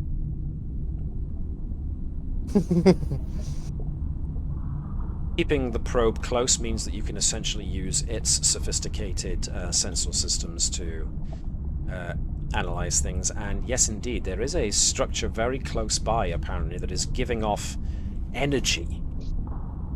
and it's quite close by. Now, as per usual, for those of you who can see what we're looking at here, That's no moon. beg your pardon? That's no moon. Oh, wait, wrong series. Well, it's funny you should say that. This isn't an accurate size representation. It is more like a massive satellite.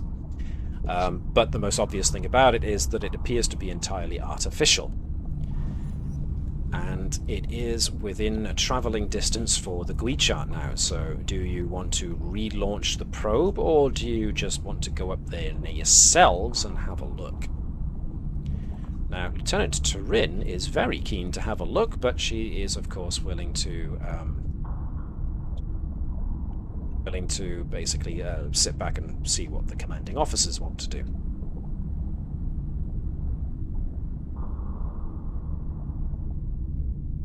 Or we should, I was thinking, to be safe, maybe send the probe again?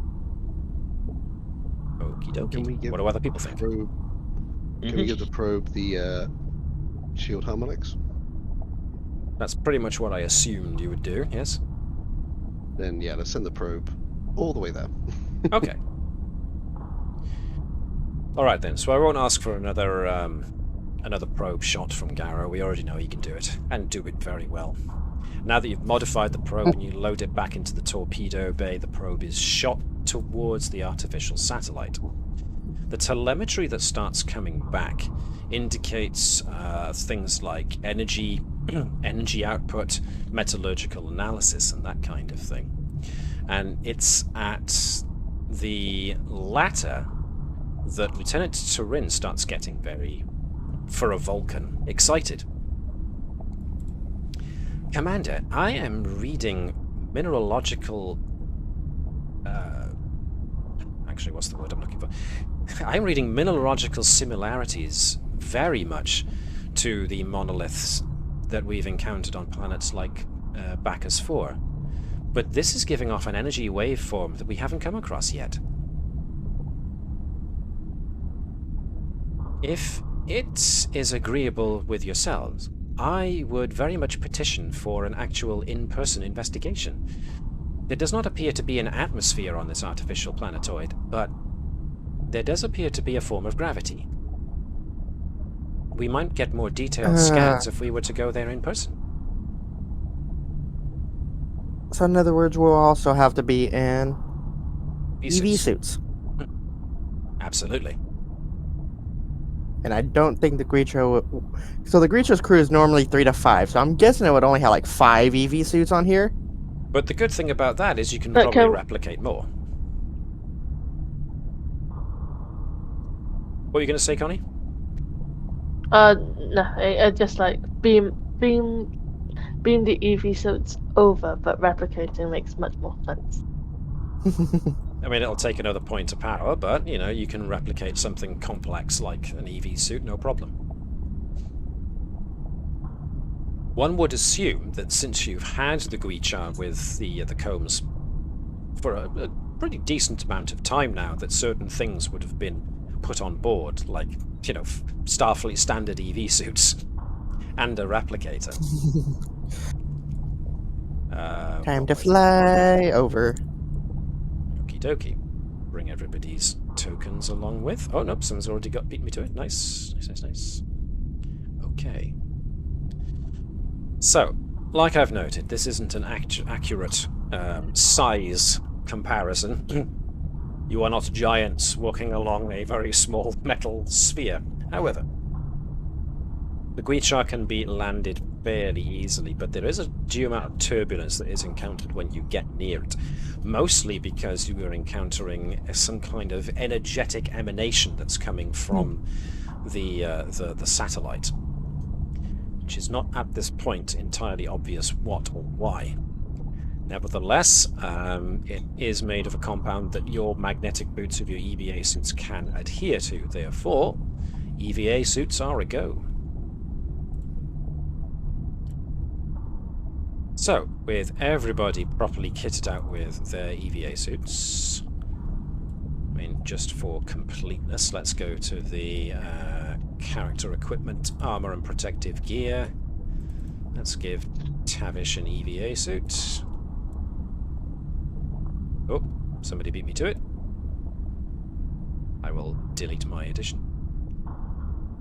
Blask has always got an EV suit. Ooh, not in this case. Who are you and what have you done with the actual flask? Changeling! Oh, and I hasten to note, in light of the incident that shall not be named, Captain Sobek has relaxed his attitudes to edged weapons being taken along. So those of you who have got spears and batleths and edged weapons and the like can actually take them along now. I think he got tired of Hopkins Well, being in his quarters like, I told you so. Exactly. It was very much the whole "I told you so" thing that happened. From the standpoint of expect anything, I would now have to reorientate my opinion. So, yes. So, I also... yeah, go on. I'm keeping my bludgeon. It's one big edge, but yes, I will be keeping my bludgeon basically. Okay, so your ball bat, Yeah. your steel bat. My ball, exactly. And I think in terms of this mission, I also bring a mass spectrometer. Okay. Let's go with that. Blask gets an EVA suit. Does I've Garrow still have got one? my Yes, he mass does. spectrometer. Excellent. Cool. Do we need an anti-grav sled? Well, you've got the momentum for it.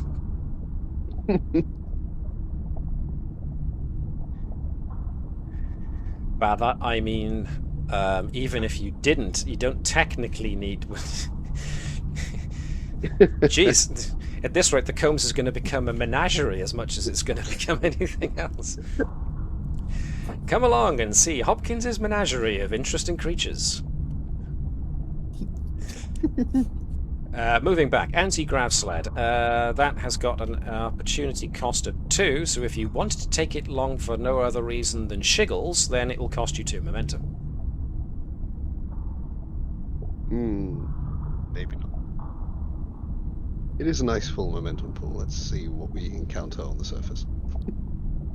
But what if someone like goes on the surface, trips, and has a boo-boo on their ankle or knee, and we can't expect someone to give them a piggyback the whole time. We've got a decorated surgeon with us. Yeah. What if it's the surgeon who hurt his hands and legs? I'll just walk everywhere slowly with my hands in my pockets. What would happen if we run into the power source and we want to take it with us? Oh, for God's sake, take the anti-grav sled then. Alright, let's take it. Good Lord Almighty, all this fuss over an anti-grav sled. All right, We will take hide the anti-grav. reasons. I love the justifications for it. What if our doctor trips and hurts himself? What if we need to get somewhere really fast? Forgetting the fact that you've got a transporter system aboard the Guichar. Anyway! Alright, you've got an anti-grav sled, just in case you have to try and take something that weighs a certain amount. And somebody, Gurkha's taking a mass spectrometer, which was cool. Anybody else taking any other piece of equipment? Oh, Hopkins just apparently always carries around pattern enhancer. Huh, okay. With all the distortion that's going on at the moment, that wouldn't be the worst idea. Okay, who has the anti-grav sled? Nobody's taken it yet, so...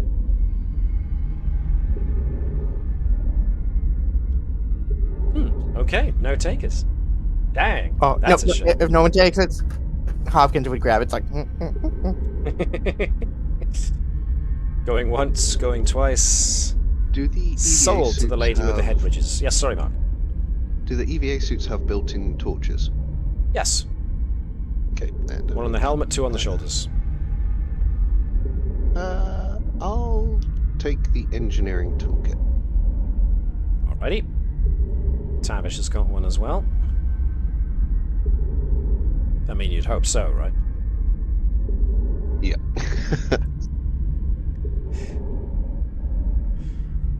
Chief, why do you not have an engineering toolkit? Ah, I knew I left something back on the station. Alright, everybody's satisfied with their equipment loadout. I'm gonna go with a yes. Okay.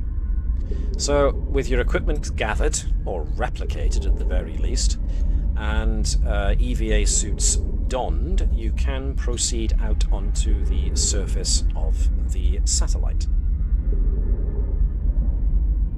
The first thing that strikes you as you all exit and start setting foot on the satellite is that the heads-up display within your EVA suit starts to flicker, and the lights on your EV suit starts to also flicker on and off. It seems that whatever interference this is generating is also having an effect on the life support systems of your EVA suits. As such, you better fix that now before you run out of air. Yep.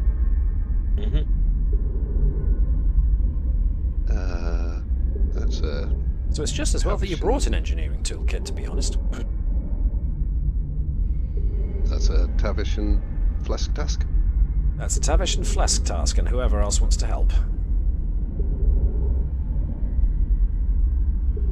So this is going to be either control and or daring and engineering in order to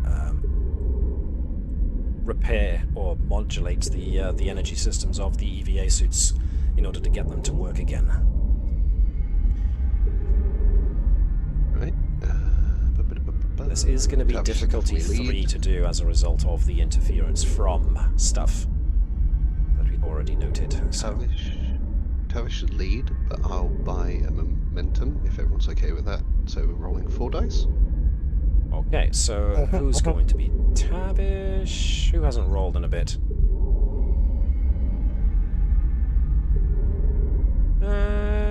Chris has, and Chris has, and Liz has, and Connie has. So anybody who wants it, really. Mr. Powell, how'd you fancy being the chief engineer? Since you're rolling so well tonight. Whoops. Yeah, go on then. I've had a few good rolls today.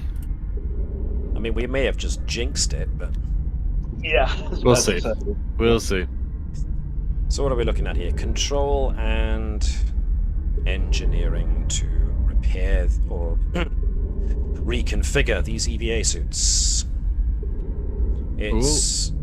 who was leading again, sorry? What was the idea with that? Tavish will lead. Tavish I'll will lead. buy a momentum. So 2 dice for me. And I was going to... So I've got power systems, but I've also got deflect shield, force field technology. Would that really apply to a EVA suit? The power systems would be more the thing you want to tinker with, Cool. because that's what's being interfered with at this So I can do that as well then, can't You can I? do that as well, yeah, absolutely. Thank you. Oh, Mark just rolled 2. Am I rolling 1? You're No, you're rolling rolling 2 because 2. he bought an extra 1. Oh, of course. Sorry. Thank you. Right. Boom. Boom, indeed. So not bad.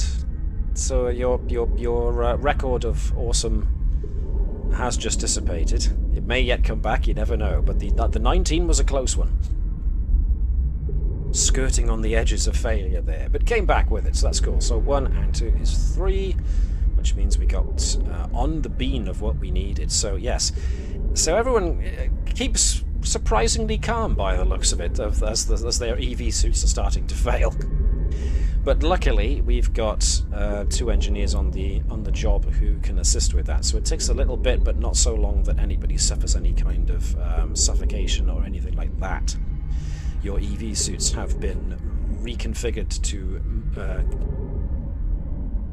compensate for whatever it was that was interfering with their systems. So now you can indeed have a little look around this satellite. Lieutenant Turin, needless to say, is the most keen to get on and look around. In fact, she's got her nose almost in her tricorder as she's moving around the satellite, examining everything of it. So...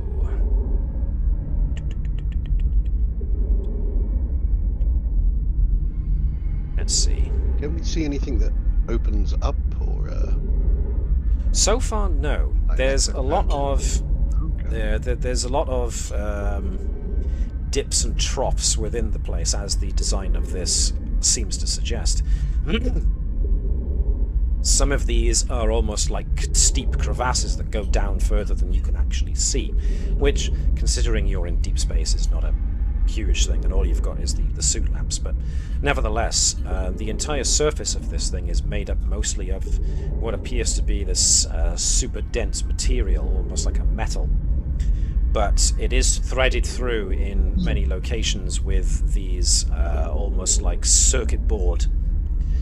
glowing circuit board type channels running down them. Yes, Mark? No? Okay. I thought I heard somebody No. about to ask me a question. No, that's me coughing. Oh, I see. My pardon.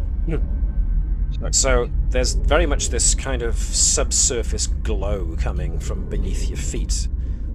But for the most part, you're walking across metal with all of these kind of glowing channels in between the various plates. Some of which have got what look like hieroglyphs of a sort on them.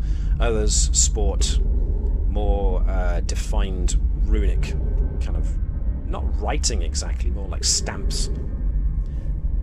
Runes stamped into the metal. Overall, though, there's a very definite kind of tingly feeling that you get all over just from standing, even in an EV suit, on this massive satellite.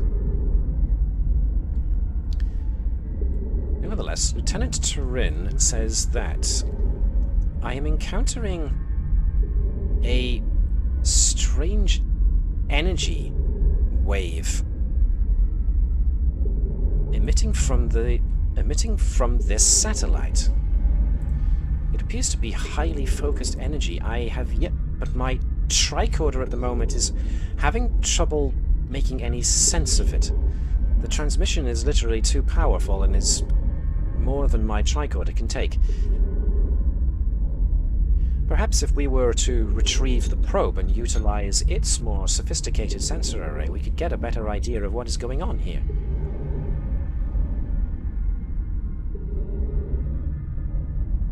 That is, of course, if you guys want to follow her lead with this.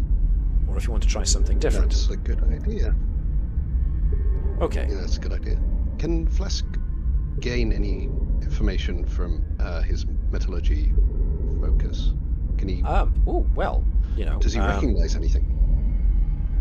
Yeah, there's a large amount of titanium deposits which have been refined into tritanium, which again fits with what you've come across so far in relation to this ancient alien race who apparently called parts of the Shackleton Expanse home. The mineralogical analysis does, as Lieutenant Turin suggested, match the giant monolith that you came across on Bacchus 4, the one that had that entire control center in the middle of it. It also metallurgically is as conductive, but also as what's the best terminology I can use? It's as dense and as resistant to damage as those monoliths that you came across on that other planet where the civilization had sadly died out, but they had based most of their technology on the technology of the monoliths that they had on their planet. So there's a lot of similarities here, too many to be coincidence.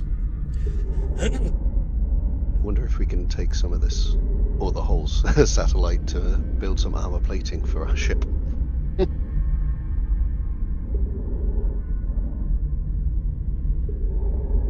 The sophisticated nature with which this metallurgical compound was created at the moment seems to be beyond simple replication technology.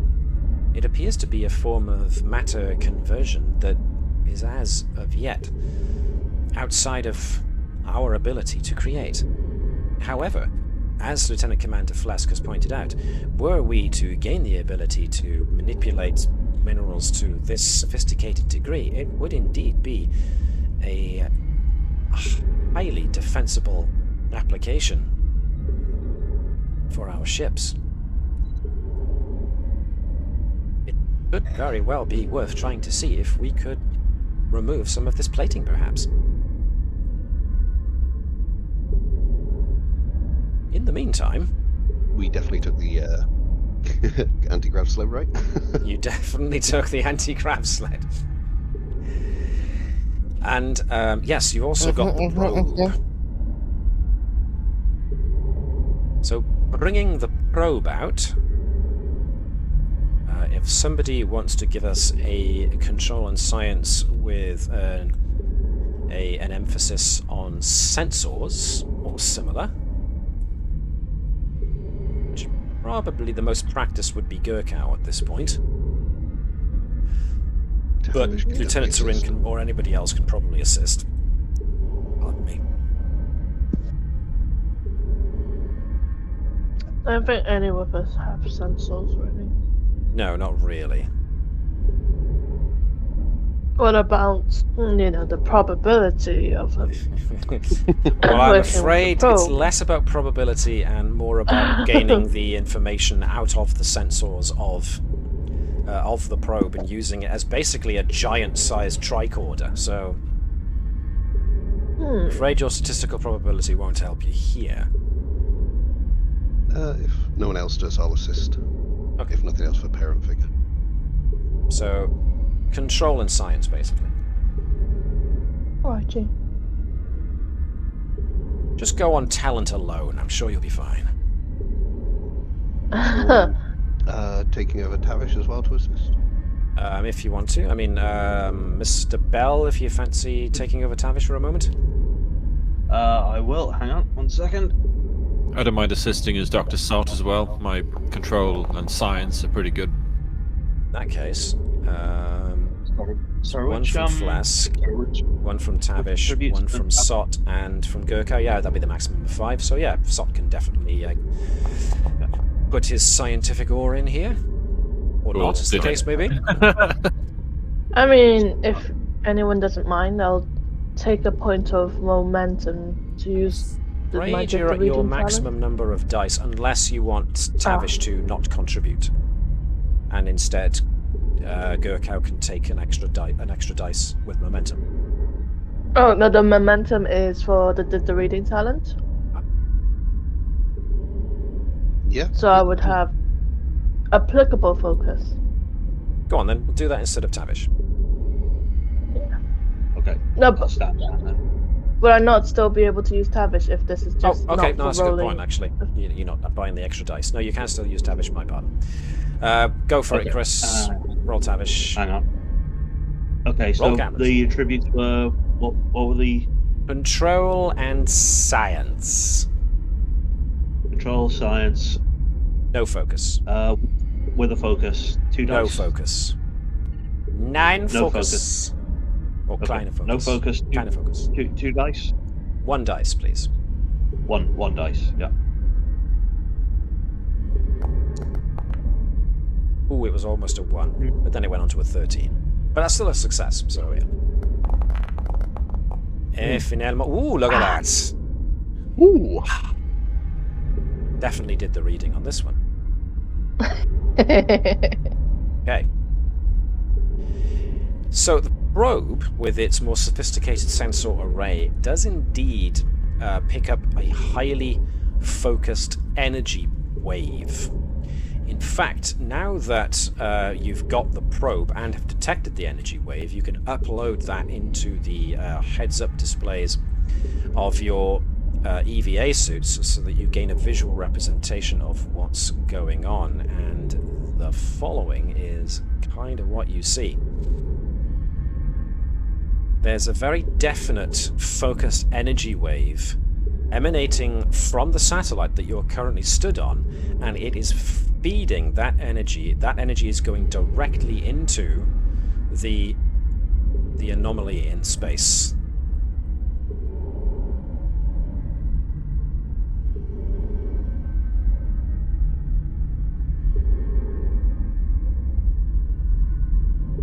The beam itself was originally barely detectable, but it was because of the ambient levels of energy that gave it away. So you were able to get now a more focused detection of it. So yes, there is a very definite beam of energy coming from this, going into the heart of the anomaly, which may or may not be what's causing it. It's not entirely certain or clear, I should say, what's going on. With that in mind,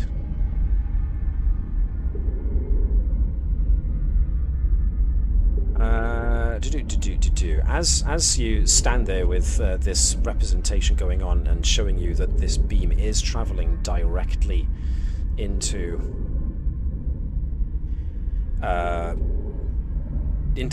the anomaly, that's when you get, it's a slight vibration at first, but then a very definite, stronger rumble starts to come from beneath your feet. You can definitely feel it through your EVA suits, and that's when you feel this kind of it goes from a vibration to a very definite shaking of the entire satellite, as then suddenly the beam starts to show its power output go much higher, and your tricorders all now beep alerts that the gravitational waves coming off of the anomaly in the middle of space, or this space I should say, are now starting to climb. Not only that, but the satellite is now starting to get pulled towards the anomaly itself.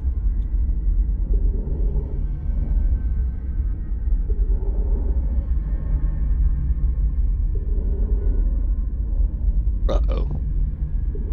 Yes.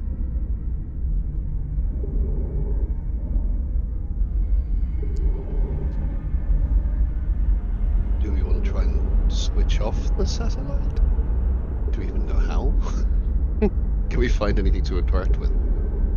Well, you can have a look. I mean, this is huge, but now that you've got an idea of where you've got a good idea of where the power surge is emanating from, or sorry, I should say the power wave, the energy wave. Geez, I can't get my words out today. Where the energy wave is coming out of, you can try and use that to narrow down what on the satellite is actually emitting it, and hopefully, whatever's controlling it might be nearby. Shall we get the Guichar to move closer in case we need to make a quick getaway? While and have some people on board so they can transport them away. So what I'm hearing is Hopkins is going on the Creature. Got it. Plus, she's already running now as we speak. As Flesk is still detailing his plan of operation, Hopkins is already moving towards the Guichar. Yeah. Me, Tarish, and any of the volunteers, and then maybe Corinne definitely volunteers. As the foremost expert on xenoarchaeology and ancient technology, I would be the most logical choice. And then whoever's good with transporters go on the Guichar to make sure they can get us off in a hurry. Was best with transporters. Well, that'd be anybody with a very high engineering, so that would suggest the Tavish. But if it's... Go on. Okay, you come into play with the the satellite? Yeah, I'll come play. I was just wondering whether the Tavish was going to play with the power systems on the satellite. That's a good point. That was the main This is a good point, actually. Because I think either me or her would. Maybe I'll go back on the ship Okay. with Hopkins and Tavish can take my place. And with my, the probability of me trying to beam you up. Cool. Yeah, maybe something like that. Alright, Okay then. let's go play. All right. So basically, everybody is walking along as fast as they can whilst their boots are sticking to the. So a certain amount of 0G has to be employed in order to make it a little bit more of a quick trip. Meanwhile, Gurkow and Hopkins race aboard the Guichar and fire it up again into active status so that it is hovering nearby, ready to retrieve you and make a quick getaway if needed. You're all, those of you who are on the surface are running, using the, two of you are having to carry the probe and use it as a way of guiding you towards where, or what rather, is emitting the energy wave towards the aperture. And you do eventually come upon something that looks almost like a miniature control tower. It's only a single story high, but there's definitely readings that indicate that some kind of control mechanism in there is apparent and might be still usable. When they've been able to use the anti-grav sled to carry the probe. That's a good point. Presumably, Hopkins handed it over to them, right? Yeah. Yeah. Just Oh, throws go it on, down. and here you go. I get to fly the Guicha, so I'm happy. You guys have the anti-grav sled. Nope, that's cool. Groovy. So these guys get the anti-grav sled to you, so that the two people do not have to actually carry the probe and can scoot along.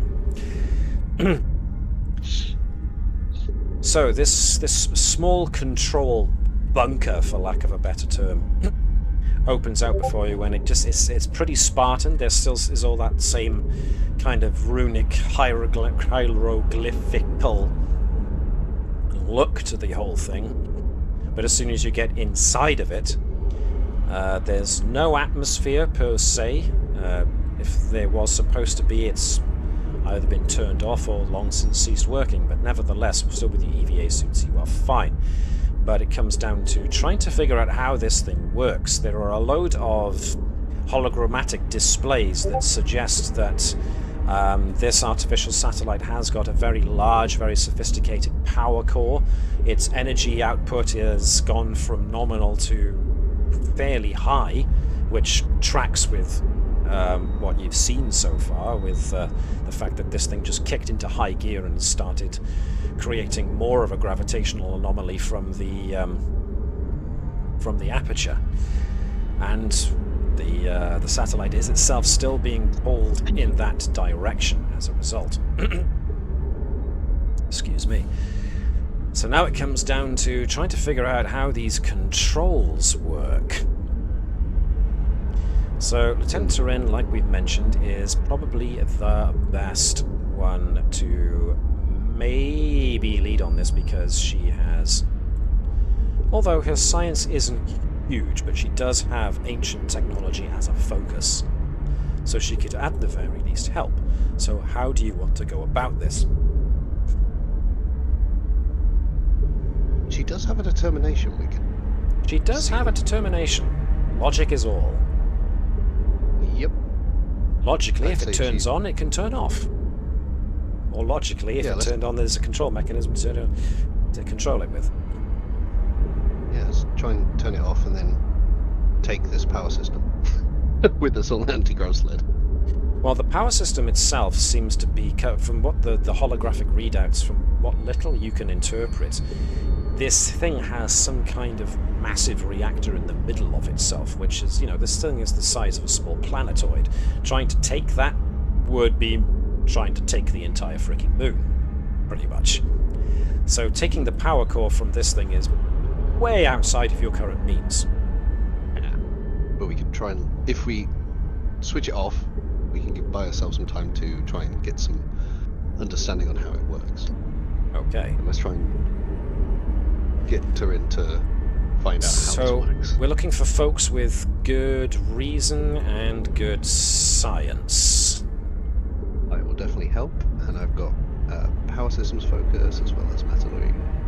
I would say that Dr. Sott is a pretty damn good one to involve in this too, because his reason is really high and his science is maximum, so... Cool. Yep. So that's Turin. In that case, can I get... since you're not... You might actually do something in a minute, so... Chris Bell, can I get you to be Lieutenant Turin, please? Yep, I will just get in there. Okay.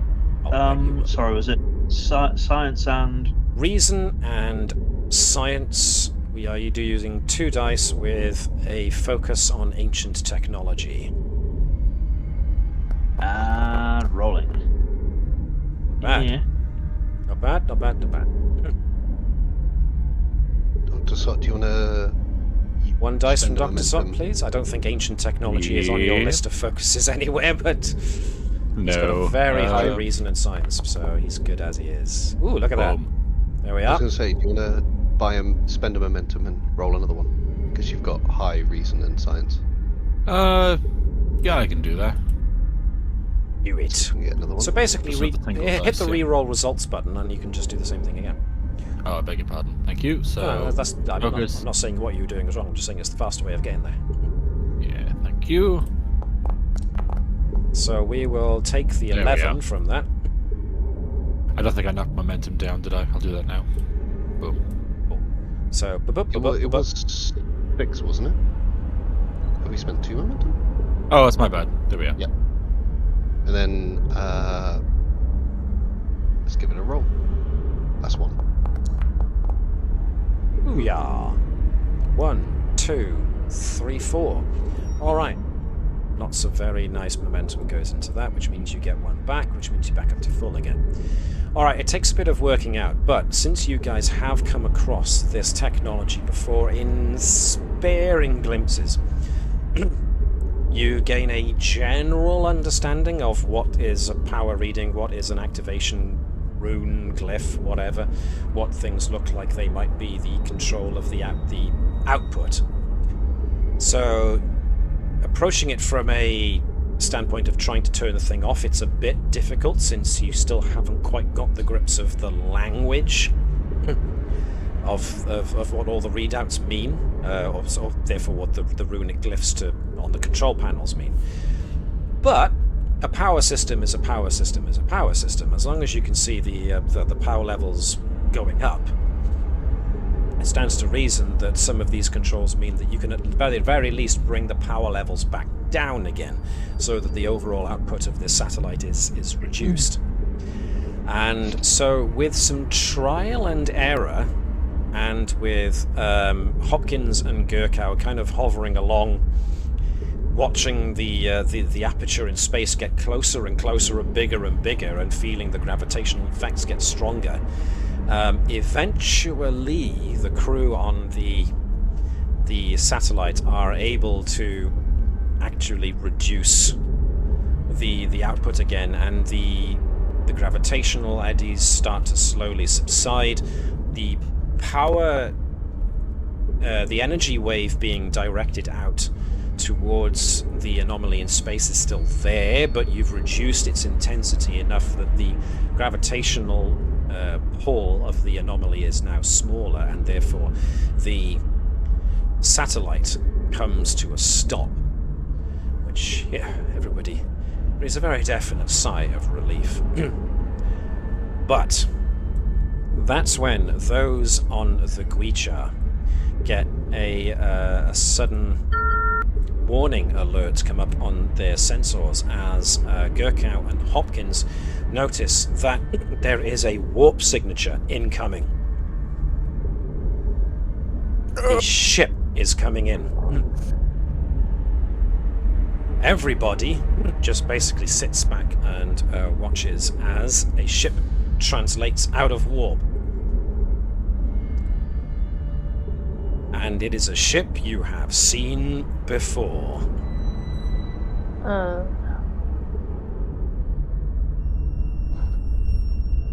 The black ship comes to a dead halt not far away from the anomaly, and for a moment it's just there with its prow pointed at yourselves. It is then that everybody, including those who have got those on the Guicha and those who have got the probe next to them, get a sudden energy spike reading as the black ship angles itself more in the direction of the anomaly. A power surge is read coming from their main deflector, at which point an energy wave emits from the black ship and itself goes towards the center of the anomaly. The anomaly starts to engorge itself once again, and as before, those of you who are on the satellite feel the sudden shift of the thing as it starts to continue to get pulled back towards the anomaly. Does the black ship move towards the anomaly as well, or is that stationary? Slowly, but it nonetheless appears to be feeding the anomaly. And that, my friends, we got there a little early, but that is where we are going to finish for today. To be continued. To be continued. Indeed. Uh-oh.